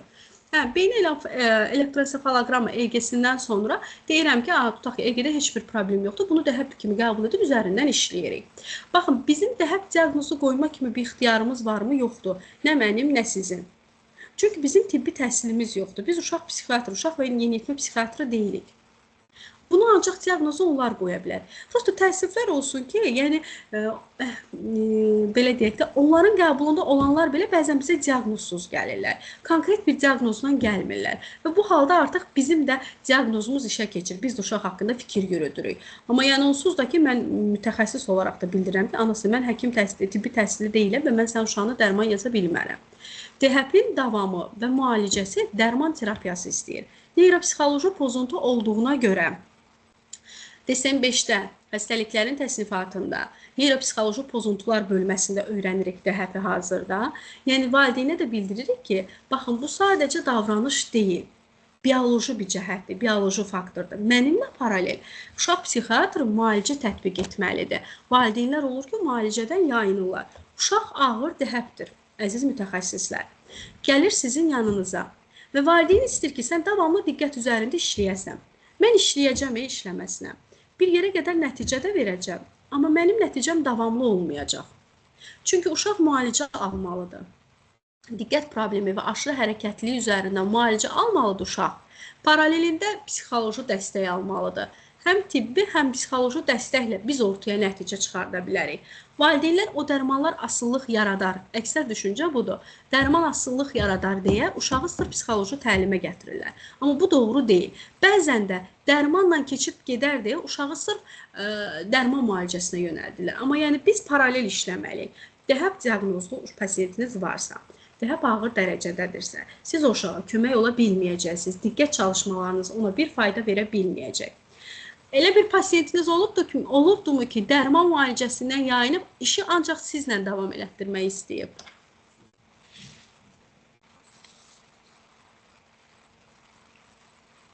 Elə pasiyentimiz olubmu, dərmandan yayınıb, işi ancaq sizlə davam elətdirmək istəyir?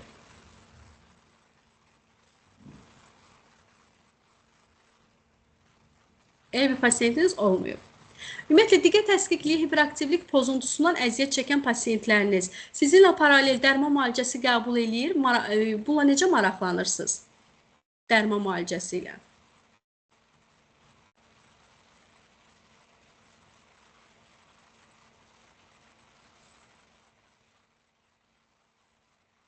Fikirləriniz yoxdur. Mən fikirlərinizi daha çox yazma şəklində deyil, mikrofonu açıb səsinizi eşitmək istəyirəm ki, diskusiya kimi olsun. Yəni, mən sizi də eşitmiş olum. Elə olanda daha maraqlı olur. Hiss edirəm ki, qabağımda kimsə var məni dinləyən. Əks halda özüm də narahat oluram. Ancaq burada belə sizin adlarınızın başlıqlarını görürəm deyə. Baxın, biz mütəxəssislər işləyəndə dərman müalicəsinə maraqlanmalıyıq. Valideynin tanıdığı mütəxəssis yoxdursa biz yönləndirməliyik. Amma bu məsuliyyətin altına hər zaman girmək lazımdırmı? Yox. Çünki dərman müalicəsi elədir ki, orada olan yanlış ciddi fəsadlara yol aça bilər. Mən bunu daha çox valideynin öz öhdəsinə buraxıram. Çalışdığınız müəssisə, nevropatoloqu varsa, müdaxilə edə bilərsə nə gözəl. Amma yoxdursa, kiməsə yönləndirməkdə yəni ki, çox böyük addımlar atmırıq. Valideynin öhdəsinə buraxırıq. Sadəcə mənim tələbim nə olur? O dərman müalicəsinə başlasın və kiminsə yanına geçsin. Maraqlanıram mütəmadi olaraq. Neçə gündür dərman atır? Dərmanlar ona necə təsir göstərir? Diqqət təsqiqi hiperaktivlik diaqnozunu qoymaq üçün konkret bir test və rəqəm şkalasından istifadə olunmur. Mən davamında sizə deyəcəm diaqnozu qoymaq üçün, məsəl üçün, hansı testdən istifadə edirik? Bərabər o testi işləyərik sizinlə. Okey. Amma demək istədiyim nədir? DHEP-in əsas diaqnozu canlı müşahidədir. Hər hansı bir rəqəm şkalası yox. Bax, canlı müşahidə. Uşaq gəlir. Mən ona test verirəm. Baxıram ki, testi işləyəndə fikri davamlı yayılır. Uşaq gəlir. Testdə nəticə zəif olur. IQ-nu, intellekt göstəricisini təyin eləmək istəyirəm. Zəka çox aşağı gəldi, çıxdı. Amma baxıram ki, axı qarşımdakı uşağın zəka problemi olan uşağı oxşatmıram. Zəka problemi gəlir aşağı çıxır və mən testi işləyəndə uşaq sadəcə yəqin ki, testi verib, uşağın qabağına qoyub, özüm başqa işlə məşğul olmuram. Müşahidə. Ümumiyyətlə, hər diaqnozda, DHEP-də də xüsusən müşahidədir. Baxıram ki, fikri çox yayınıqdır. İşləyə-işləyə sağa baxır, sola baxır, ayaq qaşınır, əl qaşınır, durur, oturur. Bəzən durdu, uşaq getdi, müdaxilə eləmirəm, üstünə qışqırmıram, olmaz, qeyri-ixtiyari davranışdır. Durur, gedir, gəzir, təzədən gəlir, oturur, başlayır testi yazmağa. Fikrinin yayınıq olduğunu görürəm. O halda mən mütləq şəkildə göstəricidə nəyi qeyd etsəm də önündə yazıram mötərizədə. Göstəricimiz zəifdir. Diqqət əskikliyi fonunda mötərizə bağlandı. Valideyninə də izah edirəm ki, bu səni qorxutmasın. Deyir ki, uşağımın zəka problemi var. Məsəl üçün, tutaq ki, 7 yaşında bizə gəlibdi, 4 yaş neçə aylıq, 5 yaş neçə ay səviyyəsində testi işlədim. Deyirəm, yox maması, mən izah edirəm. Sən uşağın zəka problemi yoxdur, amma neyropsixoloji pozuntudan əziyyət çəkir. DHAP olduğuna görə testin üzərində otura bilmir. Bax, çox görəcəksiniz, yaşamısınız, bəlkə valideyn olaraq da yaşayırsınız. Övladınız imtahanlarda, summativlərdə, kiçik yaş dönəmi üçün deyə, hələ heç gəlmirəm abituriyent dönəminə, davamlı nəticə zəif olur. Bax, məhdəsiz ki, bu uşaq oxuyur. DHAP-in paralelində yaşadığı iki problemlərdən biri də depressiya və həyəcan təşvişdir. Baxın, həyəcan təşvişi olan uşaqların əksəriyyətində DHAP də var. Ki, bu da biraz qarışdırılır da, orada bir ayrım var. Sadəcə paralel yaşayır. Davamlı olaraq fikri nəyəsə başqa şeyə keçir deyə özünü toparlaya bilmir. Nəticə aşağı olur deyə həyəcanlanmağa başlayır. Və yaxud da ki, həyəcanlandığına görə fikri yayınır dərsdən. Bir də ki, depressiyadır da, nəticə aşağı olur, bir dəfə, 2 dəfə, 3 dəfə başlayır, özü də özünü depressiya salmaq ki, məndə alınmır düşüncəsi. Məsəl üçün, imtahanlarda davamlı nəticə zəif olmağa başlayır. Mən də mamaya deyirəm ki, sənin uşağının zəka problemi yoxdur. Nə də ki, bilərəkdən oxumamaq deyil. Bax, yazdım, amma bu səni qorxutmasın. Mötərizənin içində yazıram ki, diqqət əskikliyi fonunda, DHAP fonunda. Yəni, maması, bunun üzərində işləyəcək, zəka üzərində işləmirəm, sənin uşağında zəka deyil. Mən sırf diqqət üzərində işləyəcəm, diqqət çalışmaları ilə. Gəlib görəcəksən ki, zəka normal səviyyəyə gəlir, çıxır. Zəka normallaşır. Həqiqətən də bu uşaqlarla bir 10-15 seans işləyəndən sonra təkrar testə qaydırıq. Zəka problemi yox idi. İndi baxıram ki, müşahidə önəmlidir və uşaq haqqında qeydlər önəmlidir. Açıram birinci qeydlərimi. Baxıram ki, indi testdə daha çox fikrini bir yerdə daha çox otura bilir. Diqqətin davamlılığı artıbdır. Daha çox dayana bilir testin üzərində. Və bu avtomatik nəticəni qaldırır. DHAP haqqında yanlış fikirlər var. Hansı ki, valideynlər bunu yanlış olaraq bilirlər. Baxın, bu yanlışlardan biri nədir? Düşünülür ki, DHAP-in üzərinə düşməyəcəksənsə belə bir yerdən sonra sağalan bir şeydir. Ümumiyyətlə, var axı, nəyisə üstünə düşmürük, deyirik ki, yoxsa düzələcək. O deyir, böyüyəndə keçib gedər. Bir 10-11 yaşı olsun düzələcək. Həmişə belə olası deyil ki. Həqiqətən də məsələnin düzələn tərəfi olur, amma düzəlməyən tərəfi daha çoxdur. Müəllimə, olar mən sizə bir sual verim, üzrlüsən, böldüm. Buyurun, Ədilə. Mənim elə bir ki, bacımın qızında belə bir diqqət əksikliyi var. Əslində, məsələn, diqqətini yönləndirsə, hazırlığa gedən vaxtı, üstünə düşülən vaxtı yaxşı oxuyur. Amma belə çox həqiqətən ətrafa baxandır, dərsi, necə deyim, başqası 15 dəqiqə yazdığı dərsi bu 1 saat 15 dəqiqəyə yazır. Və bacım onu yoxlamaya aparanda ona demişlər ki, D vitamini əksikliyindən diqqət əksikliyi yaranır. Bəli. Yəni, ola bilər belə bir şey, yoxsa? Əlbəttə, baxın, deyirik.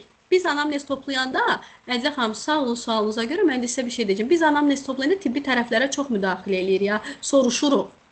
Yəni, müdaxiləmiz daha doğrusu müdaxilə elə bilmirik. Amma tibbi tərəflərlə maraqlanırıq. Hansı analizlərdən keçib? Baxın, qan azlığı bura təsir göstərən amillərdəndir. Çünki qan azlığı var, halsızlıq var, iştahsızlıq var. Yəni, fikrini dərsə verə bilərmi?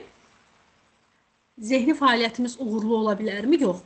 Məsəl üçün, dediyim kimi, lor müayinəyə yönləndiririk. Dediyim kimi, bu uşaqların yuxu problemi ola bilər. Baxın, yuxu problemi də var iş orasında. Bəli. Yuxu pozuntusundan əziyyət çəkirsə, bunun zehni fəaliyyəti uğurlu ola bilərmi? Sizin yuxu probleminiz varsa, sizin öz fəaliyyətiniz uğurlu ola bilərmi ki, biz kiçik yaşlı uşaqda da bunu tələb edək? Bu kimi nüanslar var. Və biz enurezi dedik, sidik qaçırtma dedik, bu da tibbi müayinə də tələb edir paralelində. Yəni, bu kimi nüanslar var. Bunlar hər tərəfli araşdırılmalıdır. Vitamin çatışmazlığı varsa, vitamini həkim yazacaq, qəbul edəcək. Amma bu uşaqlarla işləyərkən, Ədilə xanım, davamlı diqqət çalışmaları üzərində işləyirik. Davamlı. Ta ki o diqqət məşğələləri, onun diqqətinin davamlılığını artırana qədər. Yəni, mən sizə qulaq asıram. Sadəcə olaraq səsimi almışam ki, əlavə səs olmasın. Bildim, Ədilə xanım, çox sağ olun. Sadəcə olaraq biz mütəxəssislər də diqqət problemli uşaqla ümumiyyətlə mütəxəssisin əlinin altında yetərincə material olmalıdır. Hər dəfə eyni materialı ortaya qoymuruq. Uşaqla diqqət oyunu oynayın, diqqət çalışmalar eləyin və bu mən mütəxəssislərə də deyirəm, yəni ki, valideynlər üçün də deyirəm ki, o işə mütləq oyunu qatacaqsınız. Ancaq elə stolda oturaq, ya diqqət çalışması eləyək, ya diqqət oyunu oynayaq. Yox, qətiyyən. Siz oyun oynayın. Qalxın ayağa, mütəxəssissiniz. Uşaqla işləmirsiniz. Uşaq mütəxəssisi yerdə də oturmalıdır, ayağa da qalxmalıdır, dizini də yerə qoymalıdır. Uşaqla oyun oynayın. Amma məqsədli oyun oynayın. Baxın, valideyn olaraqdan da anaya da tapşırıq verirəm. Mamasa, sən oyun oyna, amma məqsədli oyna. Sənin üçün o oyunun məqsədi tutaq ki, diqqət üzərində işdirsə, bunu ona bildirmirsən. Onun üçün nədir? Anam mənlə oyun oynayır. Baxın, tutaq ki, deyirəm, örnək verirəm ki, yəni, necə deyim, daha yaxşı olsun da. Deyirəm ki, qızım tutaq ki, 1 yaş 9 aydır. Mən ona nəyisə harasa qoyur. Baxıram ki, onu izləyirəm də. Apardı konfetin kağızını, ya konfeti açdı, uşaqda. Apardı, qoydu divanın üstünə. İzləyirəm və keçirəm, gedirəm, heç nə istəmirəm. Onun fikrini başqa şeyə yayındırıram. Sonra deyirəm ki, Roziş, get mamaya konfeti gətir, hara qoydun konfeti? Bu onun üçün, bu indi kiçik səslənir. Amma 1 yaş 9 aylıq uşaq üçün bu bir tapşırıqdır. İndi o anladı mı ki, mən diqqət üzərində işləyirəm? Yox. Valideynə deyirəm ki, davamlı uşağına nəsə oyna. Bax, gəl, uşağa deyirsiniz ki, bu 6 yaşında, 7 yaşında diqqət problemi varsa işləyəcəksiniz. Uşağa deyirəm ki, mütəxəssis olaraq sinif otağında da bunu eləyirsiniz, dərs otağınızda da, valideynə də tapşırıq verirsiniz. Və deyirəm ki, maması, onunla oyun oyna.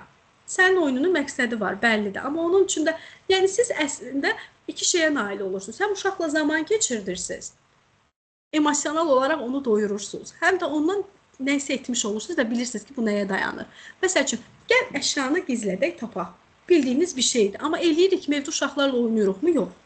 Bunu oynayan valideynlər, ümumiyyətlə, mən soruşanda heç bir valideyndən bir müsbət nəticə ala bilmirəm. Deyirəm ki, evdə uşağınızla oyun oynayırsınız. Oyunlar o deyil ki, kukla oynayaq, yemək pişirdik, nəysə dağıtdıq, etdik. Bu yox. Gəl tutaq ki, hansısa bir əşyanı gizlədirəm. İndi tap görüm onu hara qoydum. Məsəl üçün, sənə evdən nəsə sual verəcəm. Diqqət elə gör, nəyi soruşuram səndən. Bu otaqda dairəvi formada nə var? Uşağın yaşına görə deyir. Məsəl üçün, 5 yaşı var, yumruğunu falan da. Deyirəm ki, bu otaqda yumruları mənə göstər. O başlayır otağa ətraflı şəkildə baxmağa. Məqsəd nədir? Onun diqqətini inkişaf etdirməkdir. Baxın, əvvəllər bu problemlər niyə çoxalır? Çünki uşaqlar, belə deyək də, oyun fəaliyyətindən çox uzaqdılar. Əvvəllər biz oynayardıq, tutaq ki, klas oyununu. Əslində siz bir dənə oyunu gözünüzün önünə gətirin. Təsvir eləyə bilirsinizmi ki, klas oyunu birbaşa diqqətin inkişafına nə qədər kömək olan bir oyundur, dəstəkləyici oyundur. Bəlkə siz mənə başqa örnəkdə deyə bilərsiniz. Siz o vaxt biz uşağında bunu oynayırdıq uşaqlarla. Əslində yaxşı diqqət çalışmasıdır. Baxın, klas oynayanda yerdə çizdiyimiz cizgilər, hansı cizgin üzərində hansı hərəkət edirik? Bu həm böyük motorikadır.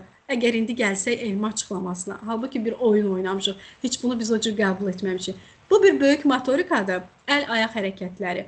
İkincisi də, böyük motorika ayaq hərəkətləri. İkincisi də, bu bir diqqət çalışmasıdır. Hansı çizgin üzərində hansı hərəkət edirəm? Burada 2 ayaqdır, burada nə edirəm? Bir ayağım üstündə dayanıram. Diqqətimizdə saxlamalıyıq mı bunu? Bugün uşaqlar ümumiyyətlə, bugün uşaqların bu oyundan xəbəri var, yoxdur. Ancaq davamlı olaraq telefondur. Baxın, telefonla biz böyük adamlar da çox baxanda diqqət dağınıqlığı yaşayırsınız. Fikrim elə bir donmağa başlayır. Bir yerdən sonra ümumiyyətlə ailəmdən təcrid olursan, telefonun içinə girirsən, kimsə səni çağırırsa eşitmirsən, kimsə nəsə deyirsə eşitmirsən. Bax, telefondan asılıb qalan yapışan uşaqlar var. Diqqət problemini o uşaqlarda çox görürük. Yəni, bizim boşluğumuz bu oyunların həyatımızdan çıxmasıdır. Biz də oyunu gətiririk həyatımıza, seans otağımıza gətiririk oyunu. Mən örnəyin çalışmalar verirəm. İndi bunu siz özünüz mütəxəssis olaraq da, evdə valideyn olaraq da və yoxsa valideynlərə tövsiyə olaraq da elətdirirsiniz. Bax, məsəl üçün, stolun üzərində düzürəm çoxlu fiqurlar. Burada seans otağınızda əlinizin altında nə var, meyvələr var, tutaq ki, nələr varsa, düzürəm stolun üstünə. Deyirəm ki, ən çox da dəhətlə bağlı, yeni deyirəm, 7-8 yaşlarına gəlir. Məktəbə başlayır, oxuya bilmir. Valideyn artıq o danlaqlardan bezir, gətirir uşağı. Bax, düzürəm çoxlu fiqurları. Deyirəm ki, sənə 2 dəqiqə vaxt verirəm. Buradakı əşyalara diqqətlə bax. Amma çox əşya düzürəm. 25-30 bir şey düzürük.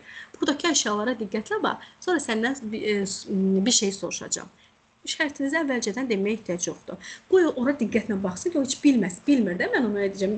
Oyunun məğzi, tapşırığın məğzi nədən ibarət bilmir, ora maksimum diqqətlə baxın. 2 dəqiqəmiz tamamlandı, taymeri qoşuram. Taymeri saxladıq, 2 dəqiqəmiz bitdi. Deyirəm, düzünü çevirirsə, mən oradan nə isə götürürəm. Tutaq ki, ona istəyirəm ki, ora baxsın. Əgər dəhəpimiz ağır dərəcədədirsə, əşyalarımızın sayını azaldırıq. Kiçikdən yavaş-yavaş çoxa doğru gedirik. Özünüz də görəcəksiniz ki, məsəl üçün, əvvəllər 10 dənə əşyanın içindən fərqli seçib çıxartdanda nəyəsə onu tapa bilmirdi. Amma artıq o qədər işləmişik ki, diqqət üzərində. İndi 20 əşya düzürəm, içindən nəsə çıxardanda tapa bilir. Belə valideyn də nəticəni görəcək ki, sizin mütəxəssis olaraq işiniz dəyərləndiriləcək. Yəni, diqqət məşğələləri, diqqət egzersizləri, evdə tapşırıqlar, oyunlar, birbaşa hamısı.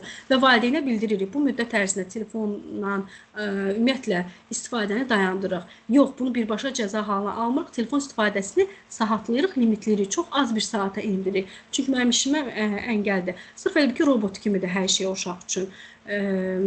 Ancaq telefona baxır, qarşılıqlı ünsiyyət yoxdur. Fikir bir tərəfə yönəlir, fikrini başqa yerlərə paylaya bilmir. Diqqətin davamlılığı, diqqətin paylanması zəifdir. Bu əsasda valideynlə danışırıq, müəyyən qadağalarımızı valideyn üçün qoyuruq. Bu belə. İndi slaydımızdan getdik kənara, danışdıq sizinlə. Yəni, mövzu ətrafında danışdıq. Slayda geri dönmək istəyirəm. Diqqət əskikliyi, hiperaktivlik pozuntusu. Demək, diqqətsizlik var, çox hərəkətlilik var və impulsivlik var. Bu 3 dənə əlaməti ağlımızda saxlayırıq. Dediyimiz kimi, ən son DSM-5-də neyroinkişaf pozuntusudur. Diqqət əskikliyi, hiperaktivlik 3 istiqamətdədir. 3 istiqamət. Diqqət əskikliyi 1, 2, çox hərəkətlilik, 3, impulsivlikdir. Diqqət əskikliyinin göstəriciləri çoxdur. Bunları saysaq əgər, məsəl üçün, onlar oyun oynayır, fikri dağılmağa başlayır. Tapşırıq eləyir, bir yerdən sonra tapşırığın ortasında fikri dağılır. Bax, nə etməlidir, unudur. Odur ki, misallarda, imtahanlarda, summativlərdə səhv yazılar. Bax, gəlir, sualı səhv oxuyur. Amma düz oxusaydı cavab verə bilərdi. Sualın əvvəlin gördü, inkardı, təsdiq oxudu. Təsdiqdə inkar oxudu, düzgün heç nəticələnmədi. Doğru olanı seçi yazılmışdı, o doğru olmayan kimi başa düşdü. Və səbri çatmır sualı axıra qədər oxumağa. Bu, gətirir çıxardır onsdakı problemə. Zehni əmək sərf edən işlərdən qaçırlar. Yəni, harada zehni əmək tələb edən bir şey varsa, oradan uzaqlaşırlar. Ona görə də təlimdən yayınırlar. Gündəlik fəaliyyətdə unutqandılar. Baxın, gəlir məktəbdən, papağı unuda bilər sinif otağında. Açırsınız kaşlokunu ki, başqa qələm var. Bu qələm hardandır? Kim yanındakı oturan uşağın qələmini götürüb atıbdır çantasına. Yəni, hətta ona lazım olan şeyləri belə sinif otağında unuda bilər. Papaq yoxdur, nə bilim, nəysə də, yəni sumkasına qoyduğumuz nəsə görəcəksiniz ki, sinif otağında qaldı və bundan onun xəbəri yoxdur. Bax, gəlir üstündən müddət keçir. Xəbəri yoxdur. Soruşursan, ortaya çıxır ki, sinif otağında unudubdur. Sonra, kənardan gələn hər kiçik səhv diqqət əskikliyinin göstəricisidir. Onun diqqətini anında dağıdır. Ona görə də gələk o dərs oxuyanda otağa heç kəs girməyə deyirsən ki, çünki güclə oturubdur kitabın üstündə. Kimsə girsə fikri dağılacaqdır. Oyun oynamağı da bacarmırlar. Oyun oynayanda da diqqəti dağılır. Ona görə də biz fərdi oyunlarda maksimum diqqət üzərində işləyirik ki, kollektiv oyuna çıxanda əziyyət çəkməsin, çətinlik çəkməsin yaşıdlar arasında. Xırda detallar diqqətdə yayınlar, konkret olaraq. Nə xırda detal varsa, heç biri gözə görünməyəcək. Çox hərəkətliliyə gəlsəm, ikinci cəhətə gəlsəm, adını göründüyü kimi çox danışacaq, oturmalı yerdə ayağa duracaq, sinif otağında gəzməyə başlayacaq, əl hərəkətdə də, ayaq hərəkətdə də. İndi burada qarışdırılan bir məqam bayaq həyəcan təşvişlidir. Hər əli ayağı tərpənən uşaq həyəcanlı deyil. Bu bəzən çox hərəkətliliyin, hiperaktivliyin göstəricisidir. Çünki çox həyəcanlananda da axı əl ayaq başlayır hərəkət etməyə, yerində yellənə danışır. Çünki həyəcanlıdır. Bu bir. İkincisi də ki, dəhəb olan uşaqlarda da o hərəkətliliyi görürsünüz. Amma diaqnozu qoyanda nə edirik? Müşahidə edirik. Həyəcanlı uşaqları rahatlıq ayırt edə bilirsiniz ki, bu çox həyəcanlıdır. Əlinin içi tərlədi, həyəcanlanmağa başladı, özgüvən əskikliyi var. Uyğun olmayan yerdə qaçacaq, danışacaq, dırmanacaq. Gəlirsiniz bunu, bu hiperaktivliyi, davranış pozuntulu uşaqla müqayisə edirsiniz, orada da çaşmırsınız. Davranış pozuntulu uşaq bunu bilərəkdən edir, zəif nöqtənizi tutub və istəyərəkdən bunu edir. Dəhəb isə bunu bilərəkdən idarə edə bilmir, bioloji faktorda. Gəlirik 3-cü istiqamətə. 3-cü istiqamətdə nəyin üzərində dayanırıq? 3-cü istiqamət impulsivlikdir. Baxın, bəzən valideynlər impulsivliklə hərəkətliliyi qarışdırırlar. Elə deyir ki, yəni impulsiv olmaq hərəkətli olmaqdır da. Yəni impulsivlik deyəndə nəyi nəzərdə tuturam? Özünü kontroldur impulsivlik. Bax, bunu belə ağlınızda saxlayın. Orada da bir balaca qeyd olaraq qoymuşam. İmpulsivlik fərdin özünü kontrol bacarığını itirməsidir. Bax, sual bitməmiş cavab verir. Elə ki, stop yoxdur da, bu cür qəbul edin. Düşünmədən hansısa bir hərəkət eləyə bilər. Növbə gözləməlidir, növbəsini gözləyə bilməyəcək. Birdən baş kiminsə, bu kimsə danışdığı sözünü kəsəcək, özü danışacaq. Sonra siqnal çatdırır, qabağımdakı danışığı, sadəcə onu idarə edə bilmir də. Reaksiyaları idarə edə bilməkdir, çətinlik çəkməkdir. Bu impulsivlik dediyimiz. Sonra dəhəb yaranma səbəblərinə gəlin toxunaq. Fasilə verə bilərik 5 dəqiqə.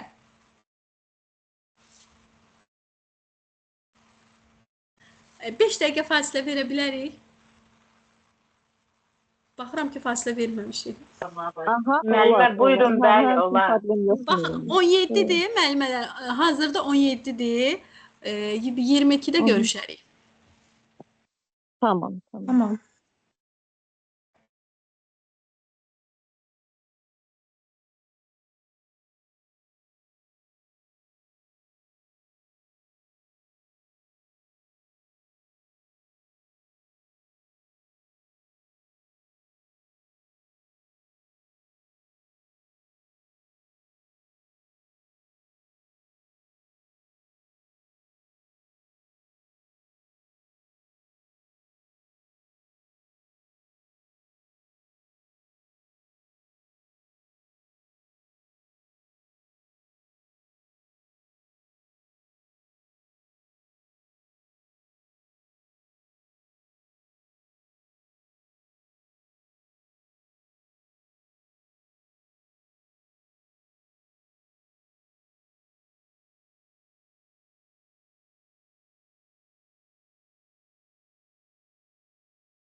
Buradayam, siz də buradasınız.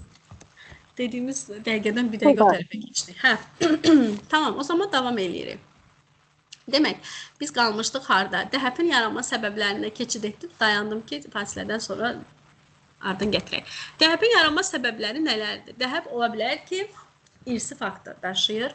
Böyük bir ehtimaldır. Baxın, bunu örnəyin deyim sizə. Seansla olanda dəhəb diaqnozlu uşağınız varsa fikir verin, diqqət edin, valideynində də onu müşahidə eləyəcəksiniz. Dəhəb böyük bir ehtimal irsidir ümumiyyətlə.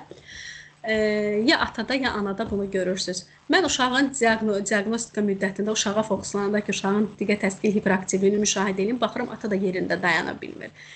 Sual verəm, baxıram, atanın da fikri yayınıqdır. Suala cavab verəndə, nə dediniz? Baxıram ki, fikri başqa deyir, üzr istəyirəm, fikrim işdəydi, işin yanında qalmışdı. Əslində, yəni fikir başqa yerdə qalmış, amma o diqqət təskilini valideyndə də hiss eləyirik. Ətraf mühit faktorları var. Qeyd. Ətraf mühit faktoru dəhəbi yaratmır. Birdən elə başa düşərsiniz, dəhəb oradan yaranır. Yox.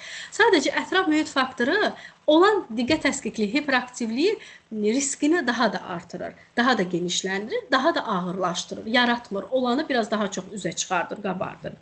Doğum öncəsi, doğum anı, doğum sonrası amillər var. Hamiləlikdə qəbul olunan dərmanlar, hamiləlikdə valideynin alkoqolizmdən istifadəsi, siqaret çəkməsi, doğum anı uşağın yaşadığı travmalar, oksigen beyinə gec çatması, uşağın gec ağlaması, bunların hamısı anamnezdə toplanır. Baxın, hətta mən diaqnostikada sual verəm. Məsəl üçün, uşaq öyrəndi ki, təbii doğuşla doğulur və yaxud da ki, keysəriyyə ilə dünyaya gəlib. Deyirəm, anası, ağlamasını eşitdinizmi? Ki, keysəriyyədə də biz bunu eşidirik. Vaxtında ağladı mı? Uşaq ana bətnindən çıxar-çıxmaz ağlamalıdır. Doğru olanı budur. Yəni, və yaxud da ki, gipoksiya ilə doğulan uşaqlar var, oksigen çatışmazlığı. Valideyn əgər mənə deyirsə ki, uşaq gipoksiya ilə doğulubdur, mən artıq anlayıram ki, dəhəbin kökü get dayandı hara? Doğum anı travmaya, doğum anı yaşanan problemə. Doğum sonrası amillər var. Uşağın özünün doğum sonrası amillər nədir? Bəzi uşaqlar var ki, az yaşında davamlı əməliyyat olunurlar. Bax, bunu eşidərsiniz pasiyentlərinizdə. Deyir ki, uşağın 4 yaşı artıq 2 dəfə, 3 dəfə əməliyyat olubdur. Davamlı narkoz altını düşübmür bu uşaq? Düşübdür. Və bu davamlı narkoz və əməliyyat, alınan dərman, iynə, müalicə dəhəbi yarada bilər. Bu da doğum sonrası faktorlardır. Beyindəki struktur funksiya fərqləri əlaqədar olaraq. Bu nədir? Biz deyirik ki, diqqət təskikliyi, hiperaktivlik neyropsixoloji pozuntudur. Bu artıq beyinlə əlaqədardır. Beyinə siqnalların zamanında düzgün ötürülüb ötürülməməsidir. Bunu da uşağın baş beyin yoxlanışına da göndəririk, EEG olunmasını da tələb edirik. EEG-ni oxuyur mütəxəssis, uşaq psixiatr, nevropatoloq EEG-ni oxuyur, o əsasda lazım olan dərmanı yazır. Məsəl üçün, orada da yazılır ki, beyin dalğalarının izlənməsində, məsəl üçün, qeyri-sabitlik müşahidə olunmuşdur. Yəni, artıq o EEG-nin oxunması tibb təhsil alan mütəxəssisin görəvidir, işidir. Oxuyur, ona uyğun olaraq da müalicə tələb eləyir. Dəhəbin əsas əlamətlərindən danışsaq ki, ümumi dəhəbdən danışıram, bölmürəm. Burada, daha doğrusu, sferalara ayıracağım. Davranışda müşahidə olunan əlamətləri görəcəksiniz. Sosial sferada müşahidə olunan əlamətləri görəcəksiniz. Kognitiv əlamətləri görəcəksiniz. Duyğusal sferada müşahidə olunan əlamətləri görəcəksiniz. Fiziki cəhətdə müşahidə olunan əlamətləri görəcəksiniz. Və bütün bunların hamısı dəhəbin əsas əlamətləridir. Davranışdan danışsaq, ana bətnində dölün, aşırı, hərəkətli olmasın. Bax, bəzən deyirlər, tutaq ki, uşağın uyğun müayinələrinə getdi, hətta orada belə mütəxəssis bizə dedi ki, uşaq çox hərəkətlidir. Bəli, bu faktor da özünü gətirib uşaq doğulandan sonra göstərə bilər. Dölün aşırı hərəkətliliyi, normadan çox hərəkətliliyi, evdə, sinif otağında, uşağın otura bilməməsi bir yerdə, öz başına qərar verməkdə çətinlik, çox danışmaq, tapşırıqları unutmaq, sual bitməmiş suala cavab vermək davranışlardadır. Bayaq toxunmuşuq deyə bir demək istəmirəm. Əsas məsələyə gəlirəm. Sosial sferada müşahidə olunan əlamətlər və sosial sferada ki, məktəb adaptasiya, məktəb mühitinə, təlim adaptasiyada da çətinlik yaradır. Sosial sferada hansı problemləri görə bilərik dəhəb uşağın sosial sferasında? Başqalarına qarşı aqressiv olur, vurmaq, itələmək, bunları müşahidə edə bilərsiniz. Sosial münasibətlərdə ümumiyyətlə çətinlik çəkirlər. 2. Fikri başqa yerdə olur deyə ünsiyyət qura bilmir. Baxın, bu bilirsiniz necədir? Məsəl üçün, iki böyük adam da oturmuş, dayanmış öz-özə. Diqqət problemi olan adam fikri başqa yerə gedir. Mən də elə bir ki, xoşuma gəlmir də. Deyirəm, mən danışıram, bir fikrim məndə deyil də. Gözüm mənə baxmır, bütün başqa yerdədir. İstərseniz bu artıq bizi həmin adamla ünsiyyətdən soyudur da, uzaqlaşdırır. Və uşaq da yaşıdların ünsiyyəti davamlı fikri başqa yerdədir deyə dışlanmağa başlayır. Onunla danışmaq, ona sual vermək, onunla müzakirə eləmək istəmir yaşıdları. Qrup içində oynayırlar. Tapşırıq yerinə yetirəndə sırasını gözləyə bilmir. Bu, özündən qeyri-aslı olan bir şeydir. Öz sırasını gözləyə bilmir, qaydalara tabi ola bilmir. Ona görə də nə olur? Heç kəs onunla oynamaq istəmir. Amma bu cığallıq deyil də, yəni dediyimiz kimi, bu bilərəkdən deyil, bu davranış deyil. Bu birbaşa dəhəbdir. Diqqətin müddəti, davamlılığı az olduğu üçün sosial qaydaları mənimsəyə bilmir. Ona görə də dost qazanmaq onlar üçün çətindir. Bax, müəllimə nəsə tapşırıq verir, komanda işi görəcəklər sinif otağında və tapşırığın qaydanı izah edir. Bax, qayda buradan eşitdi, buradan getdi. Artıq qayda ağlında deyil. İndi komandada istirahı hamı bir-birinə kömək eləsin ki, bizim komandamız qalib olsun, nəsə bir nəticə versin. Bu bizə kömək eləyə bilmir, işimizi axsadır, nə soruşuruq, bilmədim, unutdum belə. Artıq bu kollektivdə uzaqlaşdırıldı. Sosial sferada yaşanan əsas problem gəlir çıxır bunlara. Kognitiv artıq şuurla əlaqələndiririk də, yəni zəka problemləridir. Zəka normal normanın üstündədir. Amma ortaya çıxara bilmirlər. Diqqət qısa müddətlidir. Tez dağılır, başladığı işi sonlandıra bilmir. Verilən tapşırıqlar üzərində lazım olan qədər dayana bilmir. Bu, oturdu, səbri çatmadı. 5-10 dəqiqədən sonra durub gedəcək. Biz dəhəb uşaqlarla işləyəndə birdən-birə müddəti uzun qoya bilmirik, seansı müddəti. Siz necə edirsiniz bilmirəm, mütəxəssislər. Məsəl üçün, valideynə də deyirəm ki, maması, onun diqqəti tezdə dağılır. Yarım saatda o tərəfə mən onu istəsəm də işləyə bilmirəm. Ona görə də seans müddətimizi hələ ki yarım saatla başladıram. Diqqət üzərində işləyib, diqqətin davamlılığını artırandan sonra seansın müddətini qaldıracağam. Yəni ki, normalda 45-50 dəqiqə olmalısa 30 elərim. Çünki 15-20 dəqiqə boşa gedəcək. Sənin ödəmən də boşa gedir. Mən o digər sondakı 15 dəqiqədə ona heç bir fayda vermirəm. O durmaq istəyir, otağı gəzmək istəyir. Amma bizim də nəticəmiz nə olur? Yarım saat işləyə diqqət davamlılığı möhkəmləndiririk diqqəti. Artıq uşaq 45 dəqiqə qaldıranda 45 dəqiqə müddətdə bizdən oturub işləyə bilir. Valideyn də artıq görür ki, müqayisə edəndə uşaqda irəliləyiş, inkişaf var diqqətində. Diqqət istəyən, əmək istəyən işlərdən qaçırlar. Gəlirik duyğusal sferaya. Özgüvən aşağıdır. Çünki həmişə uzaqlaşdırılır, bilmir, bacarmır, oxuya bilmir. Ruh halları dəyişkəndir. Depressiya meyilli olurlar. Tez-tez ya belə olur, ya elə depressiya meyilli olur. Depressiyadan çıxır, davamlı təkrar depressiya qayıdır. Tez həyəcanlanırlar və tez əsəbləşirlər. Bax, fikir dağılır, yadına sala bilmir, fikrini toparlaya bilmir. O da avtomatik olaraq aqressiya yaradır. Fiziki baxımdan müşahidə olunan əsas əlamətlər nədir? Sümük inkişafı zəif olur. Bax, biz məsələn tibbi tərəfinə keçmirik ya, müəllimələr. Sadəcə bunu bilin. Söz bazanızda olsun, məlumatınız olsun. Dəhəb uşaqla işləyirsinizsə, valideynlə də danışırsınız. Məsələn, analizlərdə kalsini də soruşursunuz. Qulaq iltihabı tez-tez görülür, idrar qaçırmanı dedik, motor koordinasiya zəif olur, yuxu müddəti qısa olur. Bu da fiziki baxımdandır.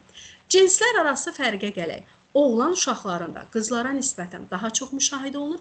Ümumiyyətlə, digər bütün problemlərdədir. Biz gəlirik oğlanların bünyəsinin zəif olmasına. Oğlanlarda problemləri daha tez müşahidə edirik.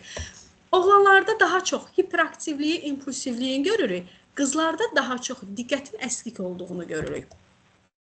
Və nəzərimizdə olsun ki, hiperaktivlik yaş artdıqca azala bilər. Aradan qalxmaq demirik ya. Bax, yenə də deyirəm. Valideynlər düşünür ki, terapiya almasa da böyüyəndə aradan qalxacaq. Qalxmır aradan. Sadəcə uşaq 12-13 yaşında əvvəlki kimi divana çıxır, stola çıxır. Bunları eləmir. Artıq bunu kontrol eləməyə çalışır. Sadəcə olaraq bunu kontrol etsə də diqqət düzəlirmi? Yox. Baba, bunun düzəlməsi üçün terapiya mütləqdir. Və valideyn deyəndə ki, maması, atası da deyir ki, bu böyüdükcə düzələcək. Deyirəm, hə maması. İşin böyüyən də düzələcək tərəfləri qoy mən sənə sayım. Əvvəlki kimi sinifdə durub gəzməyəcəm. Divanın üstünə çıxmayacaq. İcazəsiz hər şey belə-belə əl atmayacaq. Amma diqqəti yayınlıq olacaq. Dərslərini oxuya bilməyəcək. Sənin üçün bu problem daha ağırlaşacaq. Yəni, sabah universitet imtahanıdır, buraxılış imtahanıdır. Bunlarda əskikliyini görəcəksən. Sən elə ona söz deyəndə də görəcəksən, fikri özündə deyil. Öyrənmə problemləri tez-tez davam edəcək. Ümumilikdə azalan hərəkətlilikdir. Ən son azalanda diqqət əskikliyidir. Ümumiyyətlə, biz tapşırıqlar üzərində üçün ən son nəticəni diqqətdə tapırıq. Qızlarda da daha çox diqqət əskikliyi müşahidə olunur dedik. Gəlirik diqqət əskikliyi, hiperaktiv pozuntusu olan uşaqların nitqinə. Biz laqoped deyilik. Amma loqopedlə paralel işləyirik. Və mövzuya nə qədər daha çox tərəfdən hakim olsaq, valideyn də bizi daha yaxşı mütəxəssis olaraq dəyərləndirir. Yəni 3 cümlə, 4 cümlə danışdıq, qındı qaldı, fikrin davamını gətirə bilmədi, yox. Diqqət təskikliyi, hiperaktivlik pozuntusu olan uşaqlarda son səsləri tələffüz eləmirlər. Bax, tez danışır gedir, axırıncı səslər getdi.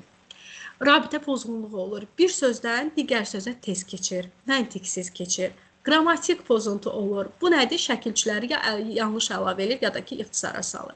Verilən sualı, bir də soruşur. Fikir məndə deyil. 3 dəfə sualı təkrar ona verə bilərəm. 2 dəfə verirəm, 3 dəfə verirəm, sonra cavab verir. Oxuda da, yazıda da səhvlər edə bilər sintaktik. Mistik nitq pozuntusu müşahidə olunur. Məsələn, 4-5 hecalı sözləri yadda saxlaya bilmir. Ancaq gerək qısa hecalı sözlər olar ki, onu yaddaşımda saxlayam. Diqqət təskikliyi hiperaktivliklə işləyəndə, məsəl üçün, praktikamızda daha çox işlədiyimiz şeylərdən biri də bu olur. Mən fərqli fiqurları düzürəm uşağın gözünün önünə. Deyirəm ki, dəqiqəni idarə edirsiniz. Bu konkret deyil. Sizin orada yaradıcılığınız, öz düşüncəniz ortaya qoyur. Məsəl üçün, düzdüm dairə, ulduz, üçbucaq, kvadrat, fiqurlardan danışıram ancaq. Bir dəqiqə baxırsam, bir dəqiqədən sonra timeri söndürürəm. İndi mənim düzdüyüm ardıcıllığın eynisini sən düzürsən. Mən hansı ardıcıllıqla düzmüşdüm? Gözləyirəm ki, o da həmin ardıcıllıqla onu düzsün. İlk seanslarda təbii ki, əziyyət çəkəcəksiniz. Bunu təkrarladıqca düzələcəksiniz. Sonra, məsəl üçün, belə bir şey var, rəqəmsal kodlamada. Bunları material olaraq sizə göndərəcəm, Word olaraq da əlinizdə olsun. Çıxarda bilərsiniz, əgər sizdə yoxsa. Bu da diqqət problemi olan uşaqla işləyəndə rahat-rahat stolunuzun üstünə qoyub işləyə biləcəyiniz materialdır. Gözləyin, görün bu haradadır. Aha, ekranı görürsünüz, düzdürmü? Məkansal kodlamada. Birinci vərəqdə suallı, ikinci vərəq bizə örnəyi göstərir ki, bu necə işlənilir. Bunu da anladığınızda uşaq baxır fiqurlara, hansı fiqur, hansı rəngi ifadə edirsə, başlayır. Üçbucağın ardınca gələn nə idi? Bu idi, kvadratdır. Kvadrat nə ifadə edir? Göy rəngi. Burada rəngi çizirik. Və bildirirəm ki, fiquru yox, rəngləri. Həm diqqət edir ki, hansı fiqurun önündəki hansı rəngdir, həm diqqət edir ki, mən bunun davamında hansı rəngi qoymalıyam. Sonrasında mənim sizə göstərmək istədiyim nə var? Burdon diqqət testinə keçirik. Burdon testini heç tətbiq edirsiniz, müəllimələr? Siz eşidim. Burdon tətbiq edirsiniz, müəllimələr? Ümumiyyətlə, yayğın testi tətbiq olunur diqqət təskikliyi praktiki olan uşaqlarda. Etmirsiniz, belə başa düşdüm. Burdon testini sizə Word variantını atıram, göndərəcəm daha doğrusu, Nigar xanımgil göndərəcəklər. Burada da hərflərin sayı göstərilir. Məqsəd nədir? Qoyun, belə testin özünü açaq. Məqsəd ondan ibarətdir ki, Burdon testi. Aha, gördünüzmü? Hərflərin düzgün sayı verilir. Burdon testini işləyərkən 4 dəqiqə tutaq ki, vaxt verirəm uşağa. Mən ona deyirəm ki, bax, bu müddət ərzində A hərflərini sayırsan, bura qeyd edirsən. B hərflərini sayırsan, qeyd edirsən. Baxıram ki, özdə necə qeyd edirsiniz, müəllimələr? Belə izah aydın olur, yəni açılıb sizdə fayl. Bəli, açılıb aydın olur. Bax, deyirəm ki, mən rəngləri fərqli qoyuram. Deyirəm, bax, A hərfini qırmızılarla dairəyə al. Bax, uşaq başlayır A-nı dairəyə almağa. Görürəm ki, bu yəni dəqiq bir nəticə vermir də sizə. Nəyisə çıxartmırıq burada uşaq neçə faiz nədir? Yox, sadəcə uşaq müşahidə eləməyinizi istəyir. Baxıram ki, uşaq başlayanda yaxşı tapırdı, ön sıralarda A-ların hamısını tapdı. Ortalara gedəndə A-lar itdi, birini tapdı, 5-ini tapmadı. Bu bizdə nə nəticə yaradır? Əslində diqqətimiz var, amma davamlı deyil. Tez yoruluruq. Bəzi uşaq var ki, ümumiyyətlə baxıram ki, bu hərfləri seyrək tapır. Bu mənə o nəticəni verir ki, bizim ümumiyyətlə diqqət təskikliyi problemimiz var. Və yaxud da ki, hamısını çox rahatlıqla tapırsa, nə gözəl deyirik ki, diqqəti davamlılığı yaxşıdır. Bəzən də olur ki, uşaq əvvəllərdə yaxşı tapır, diqqətini toparlaya bilir. Davamlılıq qısadır. Orta sıralara düşəndə hərfləri unudur. Son sıraya gələndə, bax, mən ona bir-iki xəbərdarlıq verirəm. Diqqətli olaraq Kamran. Son sıraya gələndə görəm təzədən özünü toparlamağı bacarır. Yəni, diqqət yetirsə işləyə bilər, amma diqqətin davamlılığı azdır. Diqqət yetirməkdə əziyyət çəkir. Bu neçə yaşından tətbiq eləmək olur? 6-7 yaşından tətbiq edə bilərsiniz, müəlliməm. Tamam. Elə olsun ki, uşaq hərfləri tanısın. Elə olsun ki, uşaq saymağı bilsin, oxumağı bilsin. Biz onun üçün oxumayacaq, özü görəcək, oxuyacaq. Bu yaşdan əvvəlki yaş dövründə diqqət əksikliğini anlamaq üçün hansısa testlər var? Baxın, bir şey deyim sizə. Ümumiyyətlə, diqqət təsdiqliyini konkret hansısa testlərlə işləməyəcək müəllimə. İndi mən sizə bir dənə də test göstərəcəm, bir neçə. Bunlar bizə 70-80% bir fikir verir. Diqqət təsdiqliyi, hiperaktivlik müşahidə olunanda. Yəni, sizin o diaqnozu qoymağınız üçün. Əksərən də yanınıza DHEP diaqnozu gəlir təlimə başlayanda, 6-7 yaşında. 3-4 yaşındakı bir uşaq, 4 yaşındakı bir uşaqda da diqqət problemi görə bilərsiniz. Otururam qabağında, məsəl üçün, bir dəfə rəngi verir, ikinci dəfə sarını istəyirəm, unudur. Yerə qoyuram, deyirəm, sarı hanı görə bilmir, tapa bilmir. Bax, məsələn, deyirəm ki, uşağa otaqda dairə formada nə var, baxır ki, baxa bilmir. Baxıram ki, uşaq otağa girib, hər yeri belə-belə göz gəzdirir, amma heç bir şeyə mənalı olaraq baxmır. Bunu müşahidə əsasında gəlirsiniz nəticəyə. Mən bu yaşdan daha əvvəl müşahidə əsasında gələn valideyni deyim ki, risk qruplu uşaqdır anası. Təlimə başlayanda əziyyət çəkəcəksiniz. Diqqət üzərində işləməyə başlayaq. Hərəkətli üzərində işləyək. Amma diaqnozu qoymağa gələndə demək istəyirəm ki, 6-7 yaşdan artıq əlimizdəki materiallarla işləyirik konkret olaraq. Çünki uşaq olduğuna görə onun hərəkətliliyi də ola bilər, çox hərəkətlilik göstərə bilər, hələ ki yaşımız balacadır. Ən əsas məsələ diaqnozu qoyuruq təlim mühitinə başlayanda.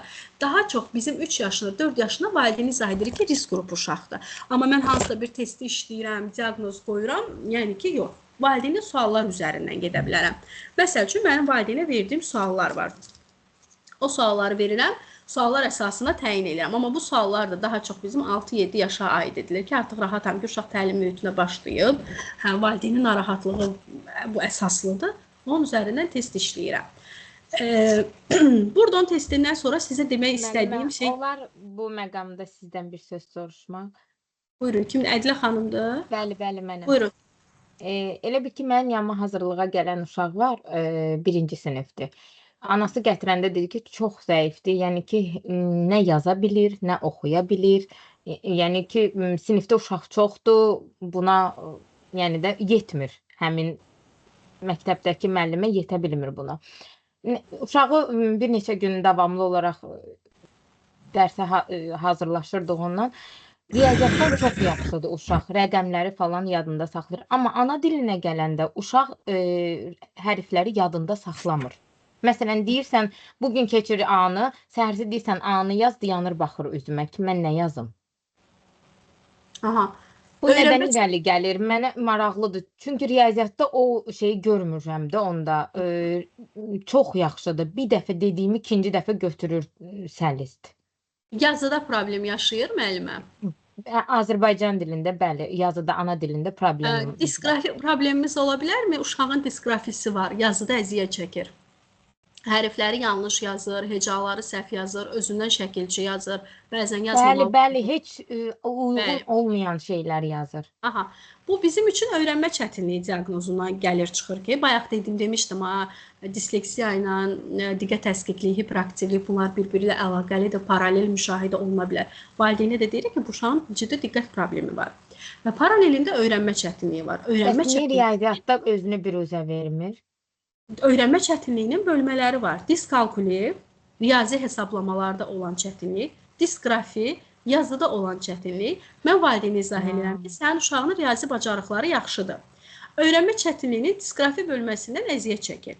Yazı üzərində davamlı işləməliyik. Yazı üzərində işləməliyik. Paralelində o uşaqlara çoxlu mətnlər yazdırırıq. Bax, mən valideynlərə tövsiyəm olur ki, kitabı qoy qabağına, kitab saxlayana qoyursunuz, baxsın, yazsın, baxsın, yazsın. Olduğu kimi köçürdür. Yəni ki, necə deyim sizə, əl yazısı ilə yox, orada yazılanı köçürdür.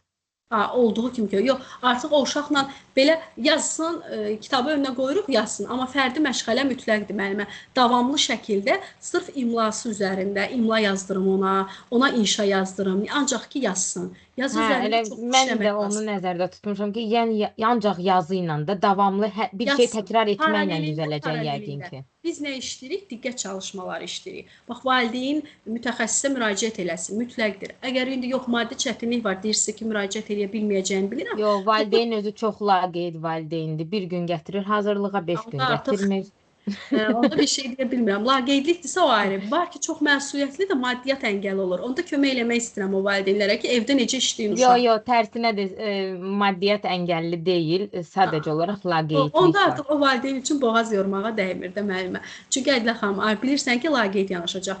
Digər çalışmalar var ki, evdə valideynlər də çıxardıb uşaqla işləyə bilər. Amma yetər ki, məsuliyyətli valideyn olsun, uşağın üstündə dursun. Bu valideyn artıq uşağa qarşı laqeyd yanaşırsa, siz nə qədər çalışsanız da nəticə olmayacaq da. Yəni Elə olmur. Yəni 2 ayın nəticəsi sıfıra bərabərdir demək mən olar həmişə ki. deyirəm, valideynlərə mütləq probleminizi səsləndirin. Mən harda ilişdim, harda dayandım, nəticə verə bilmirəm. Və mənim problemim səndən qaynaqlanırsa, ya seansı dayandıraq, sonra gəlib məndən nəticə tələb edəcəksən.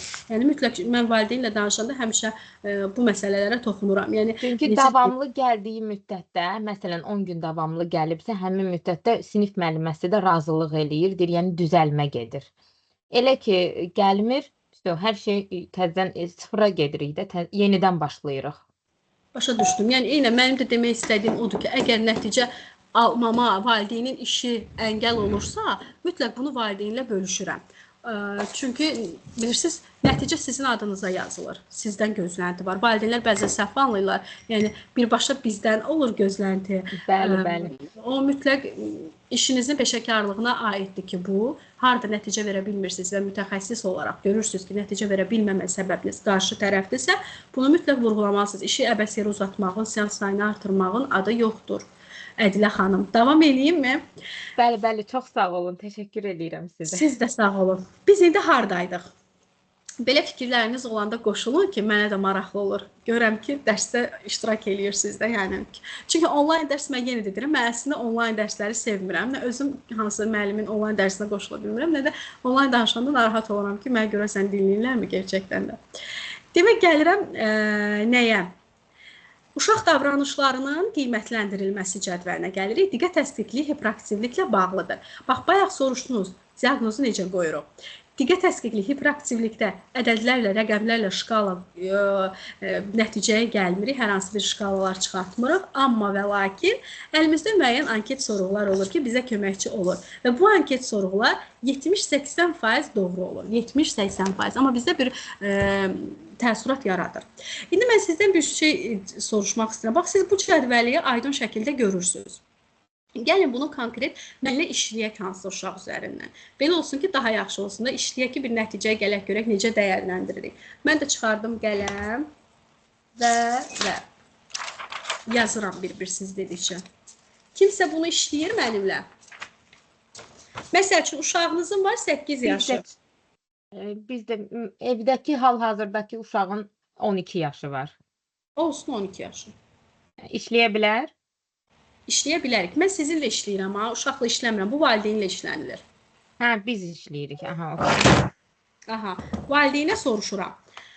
Əgər, baxın, indi belə deyəcəm. Uşağı onsuz da müşahidə eləyirəm mən. Mənim fikirlərim olacaq uşaq haqqında. Bunu mənə uşaq işlədir onsuz da. Mən uşağı müşahidə eləyirəm deyə, burada uşaqla bağlı təəssüratım olur.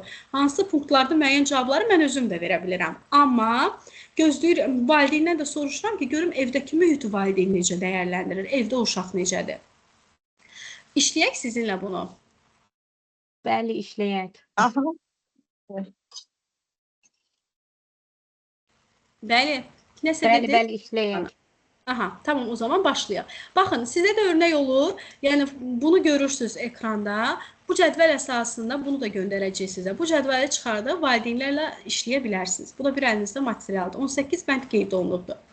Əgər biz 25-dən yuxarı nəticə alırıqsa, tapşırıram ki, bax, ağır dərəcədədir, həkim müayinəsində mütləq korreksiya eləyirik. Toplam bal az qeyd olunursa, 2-3 balla qeyd olunan bəndlər diqqətə alınır. Hansılar üstündə işləməliyəmsə, deyirəm ki, bax, bunlar üstündə işləyirik. Amma artıq tibbi müayinə lazımdır, uşaq psixiatrına yönləndirməyə ehtiyac yoxdur. Gələk diqqətin üzərinə. Nadirdirsə 0, bəzəndirsə 1, tez-tezdirsə 2, hər zamandırsa 3 deyirsiniz mənə, yaxşı? Detallar üzərində diqqətini cəmləşdirə bilmir. Məktəbdə, başqa yerdə diqqətsizliyi üzündən səhvlər çox edir. Bəzən olur. Bəzən olur. Oynayarkən, sevdiyi hər hansı bir işlə məşğul olarkən müəyyən müddətdə belə diqqətini davam elətdirə bilmir. Hətta sevdiyi işlərdə belə uzun müddət otura bilmir. O da tez-tez olur. Tez-tez olur. Ona müraciət etdikdə və ya onunla söhbət etdikdə ətrafda elə bir təəssürat yaranır ki, o sözə qulaq asmır. Yəni o Yox, yox, elə olmur. Nadir vaxtda, yəni demək olar olmur. Tamam, sıfırla dəyərləndiririk. 4. Vacibliyini bilsə də məktəbdə və evdə tapşırıqları, başladığı işi axıra çatdıra bilmir, yarımçıq qoyur. Axıra çatdıraq deməyək, yəni ki, elə yazır ki, tez bazar olsun. Sona çatdırırmı? Sonra çatdırır, bəli. Yarımçıq qoymur. O zaman sıfır olaraq qeyd edirik. 5. Öz məşğuliyyətlərini müstəqil planlamağı, təşkil etməyi bacarmır. Yox, bacarır. Yəni onsuz da artıq belə bir nəticəyə gəlirəm ki, sizin zənninizdə uşağın diqqət təskikliyi problemi yoxdur. Hə, evdəki yox. Məsələn, indi mən oğlumun, siz dediyinizi oğlumun üzərində şeyləyir. Hə, sağ ol. 9 Biz bunları yaşında. işləyirik diqqət təskikliyi olan uşaqlarla. Hə. Onlarda nəticələr belə olmur. Bax, mən nəyi deyirəm? Valideyn ya tez-tez deyir, ya hər zaman deyir. Hə. Biz bu nadirləri eşitmirik. Məsəl üçün, öz məşğuliyyətlərini müstəqil planlamağı, təşkil etməyi bacarır. Bəli, bacarır, özü eləyir hamısını. Tamam, o zaman belə nəticəyə gəlirik ki, biz sizinlə bu testdə uğurlu ola bilməyəcəyik. Yəni, nə mənada? Çünki siz mənə ancaq sıfırları deyəcəksiniz. Başa düşdüm. Aha, örneğin tutaq ki, mən deyirəm ki, valideyni çalışmaya başlayır, fikri yayınır. Ax, biz bunu hər uşaq, hər pasientlə işləmirik. Mənim yanıma gəlib depressiya, zəka problemi, nə bilim, özgüvənəzlik, niyə bu test O işlədir? çalışmaya başladığı, məsələn, tez-tez deyə bilərəm orada. Məsələn, onu deyə bilərəm. Hə, diqqəti Aha. arada dağılır. Baxın, yəni mən demək istəyirəm ki, biz bu testi hər uşaqla işlətmirik. Qarşımızdakı problem DHEP-dirsə, DHEP-dən əziyyət çəkən uşaq gəlibsə, məktəb bizi onun üçün göndəribsə, mən artıq əlimin altında bu anket var. Çıxardıram bu sualları işləyirəm. Və bilirəm ki, nəticələr, suallarımın cavabında ya hə eşidəcəm, ya tez-tez eşidəcəm, ya bəzən eşidəcəm, ya nadir eşitməyəcəm. Məsələn, belə olanda sizin kimi bir valideyn oturanda mən artıq ona bu testi qoymuram önünə. Mən bilirəm ki, bu testi işləməyin bir mənası yoxdur. Məsələn, belə bir hallar O yaşanırsa, 9-cu var ya, məsələn, onu mənim təkidimlə edirik də, yəni hamısını. gündəlik ediləcək işləri unudur, dişlərini yumaq, masanı toplamaq və s. və ilaxır. 4-5 dəfə deməliyəm mən onu. Aha, burada testi götürə bilərik. Və yaxud da ki, həmişə elə olursa hər zamanı götürə bilərik. Baxın, götürdük, tutaq ki, bu bölməni işlədik valideynlə. İkinci bölməyə keçməmişdən öncə bir dənə özüm üçün analiz edirəm və valideynə də deyirəm ki, baxın maması, tutaq ki, sıfırların sayı azdır. Daha çox hər zaman müşahidə edirik. Demək ki, diqqət pozuntusu güclü dərəcədədir. Amma nəticəni hələ ən sonda deyəcəm sizə. Sadəcə baxıram ki, diqqət, hələ ki mən hiperaktivliyə keçməmişəm. Sırf diqqəti işləyirik bu test əsasında. Baxıram ki, bu bölmədə ancaq diqqətlə bağlı suallar verdim və sənin diqqətlə bağlı suallara cavabın tez-tez ya hər zaman oldu. Demək ki, bizim diqqət üzərində dayanmağımız lazımdır. Keçirəm ikinci bölməyə. Hiperaktivliklə bağlı soruşuram. Sakit otura bilmir. Buna kim cavab vermək istəyir? Bəlkə öz uşağı və ya hansısa pasiyentini canlandırar ki, hiperaktivdir. Mən cavab vermək istəyirəm müəllimə. Gəlin Gülnar müəllimə, sizlə işləyək Gülnar. Demək, hardaydıq? Hiperaktivlik bölməsindəyik. Sakit otura bilmir, əl-ayaqları bir yerdə qalmır, yerində oynayır. Mən öz böyük oğlumun uşaq vaxtını nəzərə alaraq deyə bilərəm. Olar. O hər zaman demək olar elə idi. Hər zaman. Tələb olunan vaxt ərzində tutaq ki, davamlı otura bilmir. İndi yemək yeyir, otura bilmir yerində. Dərsdə davamlı otura bilmir. Duracaq, gəzəcək, biraz da gələcək. Tez sıxılır oturduğu yerdə. Tez-tez olur bu. Qadağalara baxmayaraq gərək olmayan yerlərə hədsiz qaçır, dırmaşır, təhlükəni hiss eləmir. Qorxulu şeylərin belə dalınca gedir. Yox, o elə olmurdu, yox. Olmayıbdır. Çox çətinliklə sərbəst oynayır, özünü sakit oyunlarla məşğul eləyə bilmir. Çünki yəni daha doğrusu nə demək istəyirəm? Sərbəst oynaya bilmir. Məsələn, uşaq var ki, oturur özünə oyun qurur. Amma o sakitcə otura bilmir axı bir yerdə. Ona görə də oyun qurmağı bacarmır. Bu öz-özünə nə konstruktor falan oynayır, amma kim uşaqlarla oynamağı bacarmırdı. Aha, uşaqlarla oynamağı bacarmır. Elə təəssürat yaradır ki, ona, baxın, elə testdə deyildiyi kimi də valideyn, elə təəssürat yaradır ki, ona motor qoşulubdur, çox hərəkətlidir, bir yerdə dayanmır. Hə, olurdu. Tez-tez yoxsa bəzən? Bəzən. Bəzən olurdu. Hədsiz ünsiyyətçildir, çox danışır. Həmişə, tez-tez. Aha. Ümumiyyətlə, siz valideynisiniz, tutaq ki, sizdən soruşuram. Maması çox hərəkətli uşaqdır. Hərəkətli. Hərəkətlidir. Bax, paralelində bayaqki sualları sizinlə işləsəydik, diqqət suallarını, sizin cavablarınız daha çox nə olardı? Diqqət suallarında da məncə orta diqqətsizlik var idi o uşaqda. Yenə də o var. Hələ böyük oğlanda artıq, amma diqqət əksikliyi yenə mən onda müşahidə edirəm. Nədən müşahidə edirəm? Məsələn, ona evdən çıxır. O indi bilmirəm diqqət əksikliyidir məncə. 10 dəfə deyirəm ki, o çıxanda qapını bağla, deyir yaxşı. Bunu mən deyirəm, bu artıq yaxşı deyib. Mən buna 10 dəfə demişəm, onunda da deyib yaxşı. Amma gedəndən sonra görürəm qapını açıq qoyub gedib. Siz bəlkə bir dəfə deyəsiniz. Bəlkə də mən ona şey eləmirəm, bilmirəm. Bəlkə də mən ona elə bilirəm 10 dəfə deməsəm eləməyəcək. Bax, mən sizə bir şey deyim. Ümumiyyətlə, belə bir düşüncə, o fikir var. Deyir, mərdi qova-qova namərd edərlər. O, ağlınızda bir adamı bir obraza biçməyin. O sonra deyir, bax, qorxma, ha. Siz necə, sanki düşünürsünüz ki, bizə yaxşılıq eləyirsiniz, mənə qorxmağı yadıma salırsan və məndə qorxu yaranır. Bax, yaxşı olacaqsan, sənə inanıram. Mən deyirəm ki, tez-tez işlətməyin, sənə güvənirəm, sənə inanıram. Bu da bir gözlənti yüklüyür. Və yaxud da ki, həmçinin, bax, valideyn var ki, zəng eləyir də yada salır. Bax, qapını örtərsən, gedində, onu bezdirirsiniz. Bir arada sınayın bir dəfə deməyi. Amma ümumiyyətlə, bayaq da sizə dedim ki, dəhəb necə aradan qalxır? Hərəkətlilik itir, amma diqqət əskikliyi yerində qalır. Məsələn, əvvəllər dəhəbdən əziyyət çəkən uşaqlar üçün diqqət əskikliyi yerində qalıb, amma hərəkətliliyi azalıb da, hərəkətliliyi itib. Uşaqlar daha çox hərəkətli idi. Divanın üstündə, lazım olmayan yerlərdə görürdün, uzanıb, oturub məsələn. Mən deyirdim, ora niyə çıxmırsan? Amma onu çox böyüdükcə onlar keçdi aradan o hərəkətli, çox hərəkətli olmağı. Təbii ki, ortada qalan diqqət əskikliyidir. Gəlirik impulsivliklə bağlı suallara. Sualı tam eşitmədən cavablandırır, sözünüzü bitirməyə imkan vermir. Hə, var o da. Çətinliklə öz növbəsini gözləyir. Növbə gözləməyi bacarmır. Kimisə növbəsini atılacaq, səbri çatmır. Yox, onu eləmir. Görməmişəm onu. Öz ehtiyacları üçün söhbətinizə, başqalarının məşğuliyyətlərinə müdaxilə eləyir. Eləyir arada. Baxın, biz bunu işlədik, tutaq ki. İndi burada tam olmadı, çünki yuxarılarda o sıfırlar ki, çox idi. Yenə biz bu pasientdə sıfırları çox az eşidirik də. Bax, bunu işləyirik. Əvvəla, hər bölməni ayrı-ayrı təhlil eləyirik. Mən deyirəm ki, məsəl üçün Günarə xanım, oğlunuzda diqqət pozulması orta dərəcədədir, amma hiperaktivlik ağırdır. Diqqətlə bağlı, diqqət sferasında suallara 1-2 dediniz, amma hiperaktivlikdə 3 yazdıq. Məsəl üçün, belə danışırıq. Valideyni izah edirik.